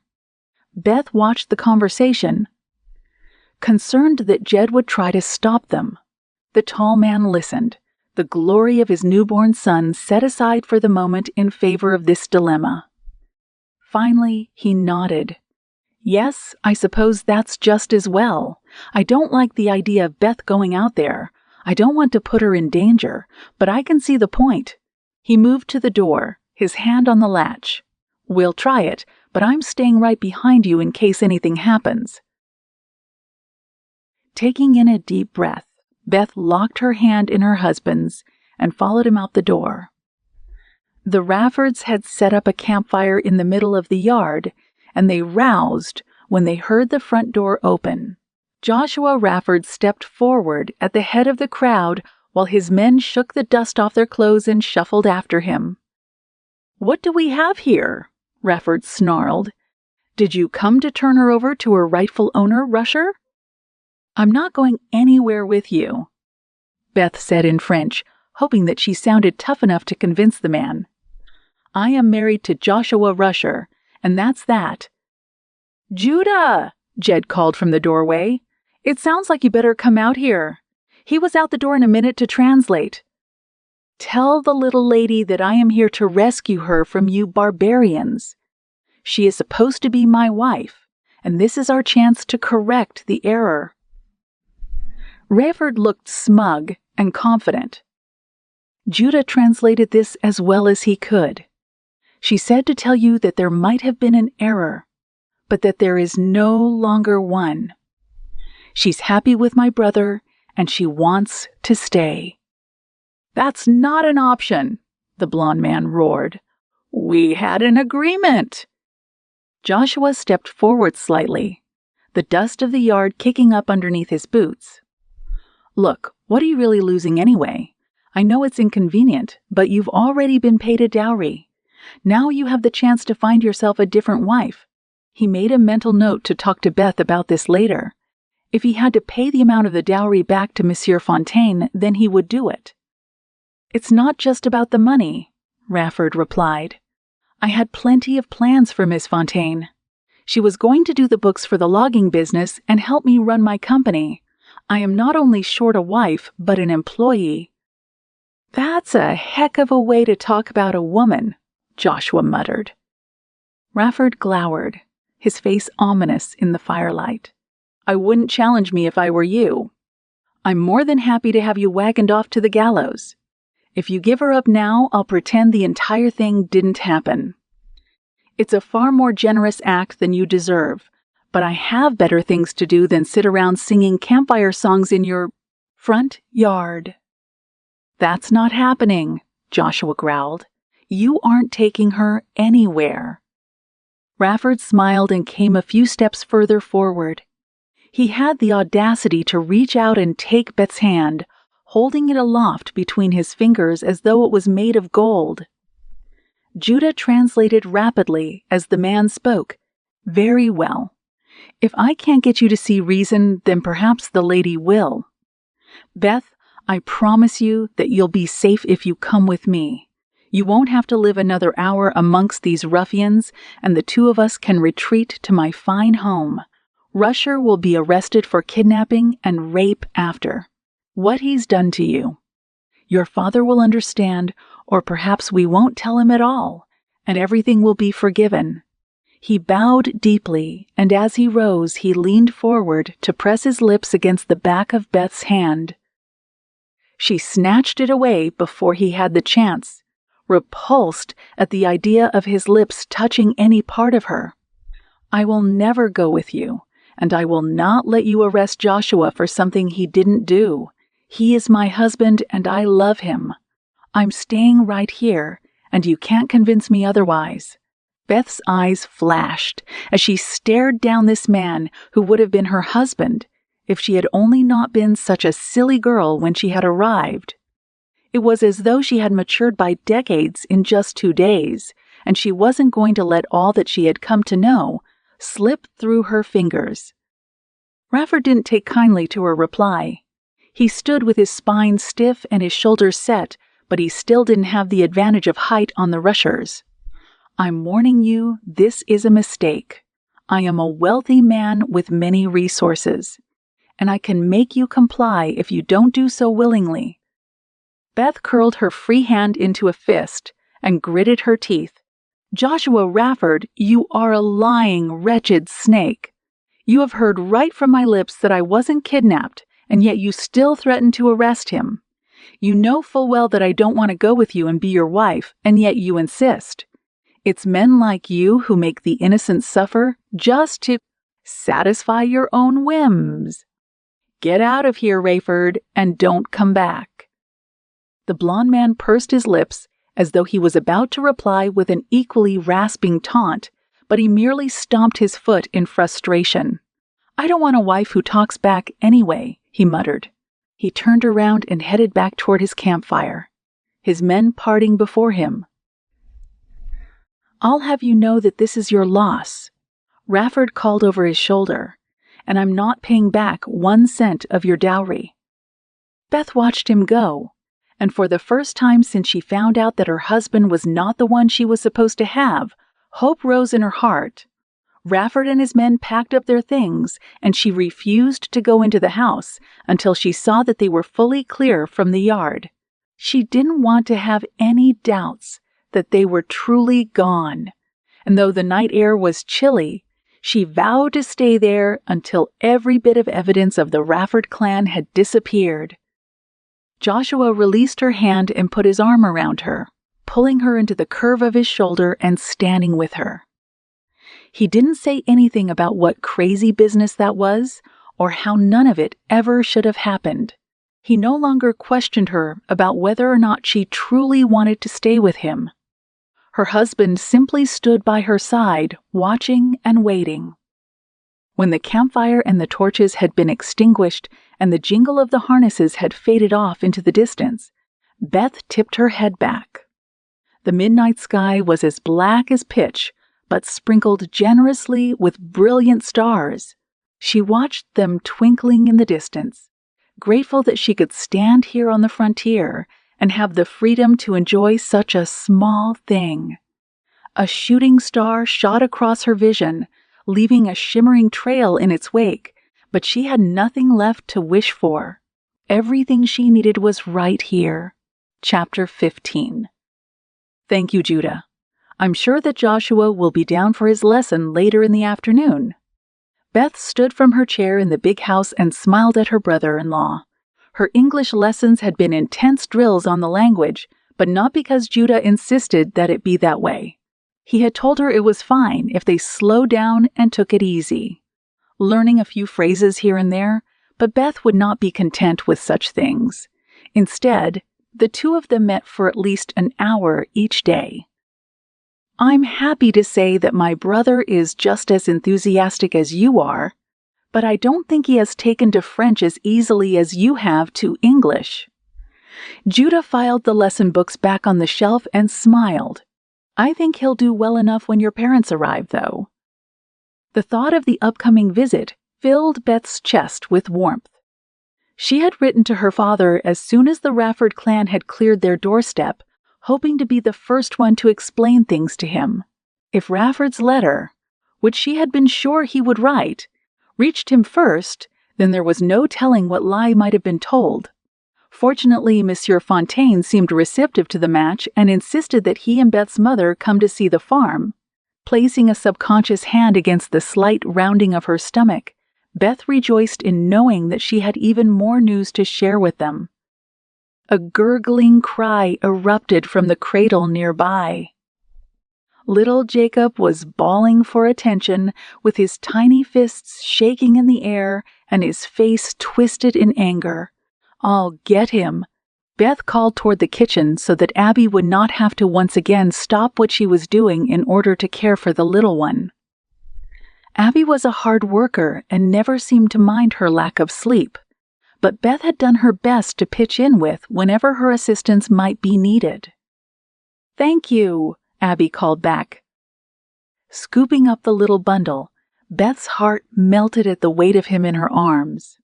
He was a solid child, strong and stubborn, just as everyone had imagined he would be.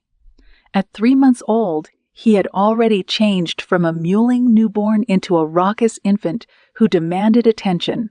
Jacob held his head up with ease when his aunt or uncles carried him around the farm, and he watched every movement of the animals and every wave of the grasses with his brilliant blue eyes.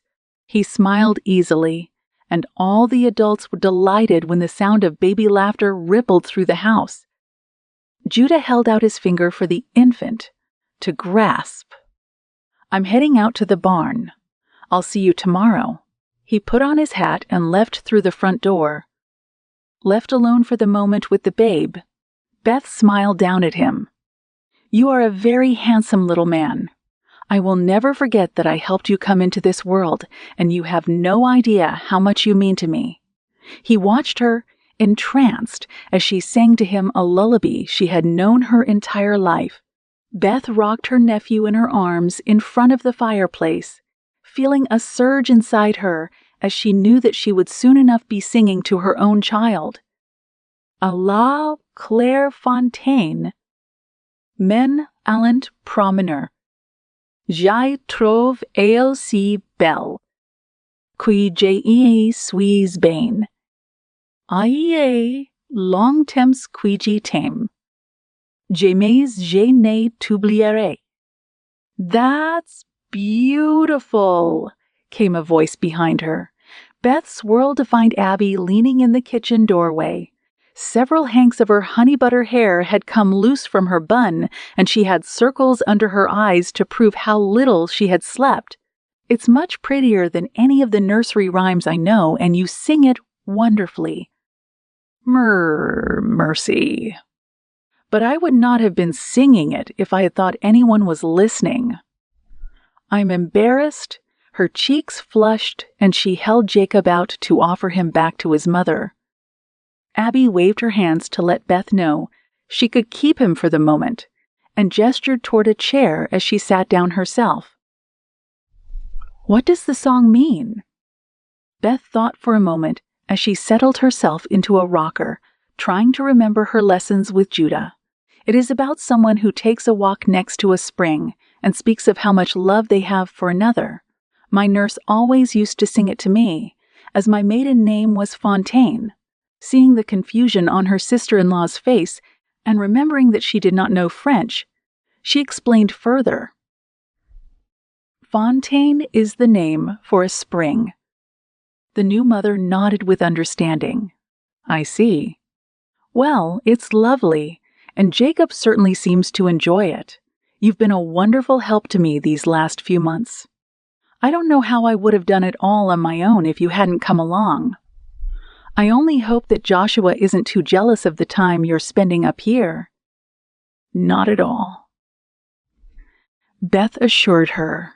"He is busy enough planning out our new home that I'm not sure if he has noticed. Besides, I enjoy my time with the little one." She reached out with a finger to trace the baby's features. "You'll make a wonderful mother," Abby replied, a knowing smile on her face. Beth started at the comment. "How did you know?" Her sister shrugged. "I remember how I was when I first became pregnant with Jacob. It's subtle, but I can see the difference." "Don't worry. I doubt any of the men know yet."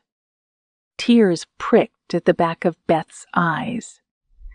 She was so fortunate to have come out here and not only found a wonderful husband, but a sister-in-law who had swiftly become her best friend. The two of them often sat together while shucking peas or darning socks, conversing as though they had known each other their entire lives. I wasn't going to tell Joshua just yet. He has a lot on his mind with the new house, and the harvest will be coming up soon. Abby shook her head and smiled. Just tell him. Trust me, he'll be delighted. I had worried about the same thing once, and I didn't think that a coming baby was the kind of thing that men wanted to have on their plates. But Joshua will be just as thrilled as Jed was, or maybe even more so. The two of you have come a long way. She reached out and patted Beth's knee. Perhaps you're right. Beth stood and handed the infant back to his mother. I'll go see if I can find him. The path from the big house to the little cabin that Beth and Joshua inhabited had become well worn from their treks back and forth. Beth often came to the big house to help Abby with cooking and cleaning, and Joshua also traversed the way to consult with Jed and John about the house or to work in the barn. As she approached the cabin, she could see that the flowers she had planted by the door shortly after Jacob's birth were now in full bloom. The late summer breeze lifted her dark curls as she skirted around the cabin to the back of the house, finding her husband right where she thought he must be. The field behind the little house was flat and open, but it now had small stakes that marked the four corners of their future home. Joshua was pacing between them and marking off the other rooms of the house, shoving more pieces of wood into the ground every few steps. She was pleased to see that he had not objected to the new clothes Beth had made for him. His broad chest and shoulders now fit comfortably within the confines of his shirt, and the hems of his pant legs no longer brushed the tops of his boots. It made him even more handsome than before. He did a double take when he saw her. Bonjour. Beth pressed her lips together to keep from laughing. It was sweet that her husband was trying so hard to learn her native tongue, and the way he pronounced the French words was so endearing. He had a clumsy accent, but he hadn't let that stop him from finding ways to communicate with her. Good afternoon. We'll have the basic structure up within the next 2 weeks, Joshua told her. What he wasn't saying was how much lumber they would need to bring in, and that they would have to find a source for it other than Rafford's Mills. The two of them had wordlessly agreed that they wouldn't be giving that man any of their money, even if it meant driving all the way to Sacramento. They would have cut it themselves from their own property, but John had insisted that the wood be kiln-dried to make it last. It will be beautiful. In her mind's eye, she could see the house looming up before her. It would not be as big as the one that Jed and Abby shared with the rest of the Rusher brothers, but it would be much more substantial than their current cabin. She knew that Joshua would work hard on the structure, and he would not hurry the job. Just like everything else he did, it would be slow and steady, with the work done well and thoroughly thought through. He would not try to finish the inside of the house before he had the outside up and could keep the interior warm and dry. His brothers, too, would toil away on this home. They were a family, and they would do whatever was needed for each other. Joshua gestured for her to step inside the border he had marked out. It looked to her like little more than a large rectangle with numerous sticks shoved randomly in the middle, but her husband quickly made sense of the scheme for her. This is the living room. He gestured to a large square indicated by the spikes, and then turned her around and used his finger to designate another large space. La cuisine. Beth was thrilled to see that her future kitchen would have such dimensions. The large stove, pantry, and table that she desired would fit in easily, as well as a hutch for plates and dishes. It was all the better to see that Joshua was willing to call it by its French name. The couple turned again, and her spouse pointed out the master bedroom and where the foot of the staircase would rest. He raised his dark eyebrows at her, silently asking her what she thought of everything. Beth clamped her lips and shook her head. His eyebrows raised further in surprise, and he spun in a slow circle as he took in his work. On his fingers, he ticked off the various rooms and could come up with nothing that he had missed.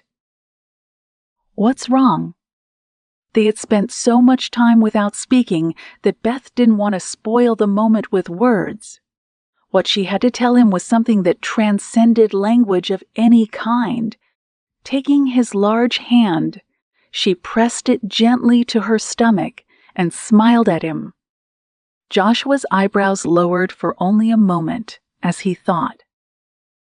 His eyes widened, asking for confirmation of this news, and Beth nodded. Turning back to the floor plan, he started to laugh. "We need a nursery," he muttered. "We need a nursery." His shout echoed off the surrounding hills and sent a flock of birds from the nearby trees. Beth had never heard such a loud sound come out of her husband, and the thrill in his voice sent a similar frisson of excitement down her spine. She laughed as Joshua rushed to pull up the stakes that had delineated the rooms he had so carefully marked off. The end. Thank you for listening.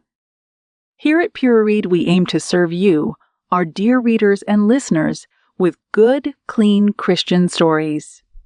You can be assured that any PureRead book you pick up will not only be hugely enjoyable, but free of any objectionable content. We are deeply thankful to you for choosing our books. Your support means that we can continue to provide stories like the one you have just listened to. To browse our range of clean and wholesome titles, go to pureread.com. Please like and subscribe to our channel. That way you'll be the first to hear when new stories arrive here for your enjoyment. God bless you, and thank you again for listening.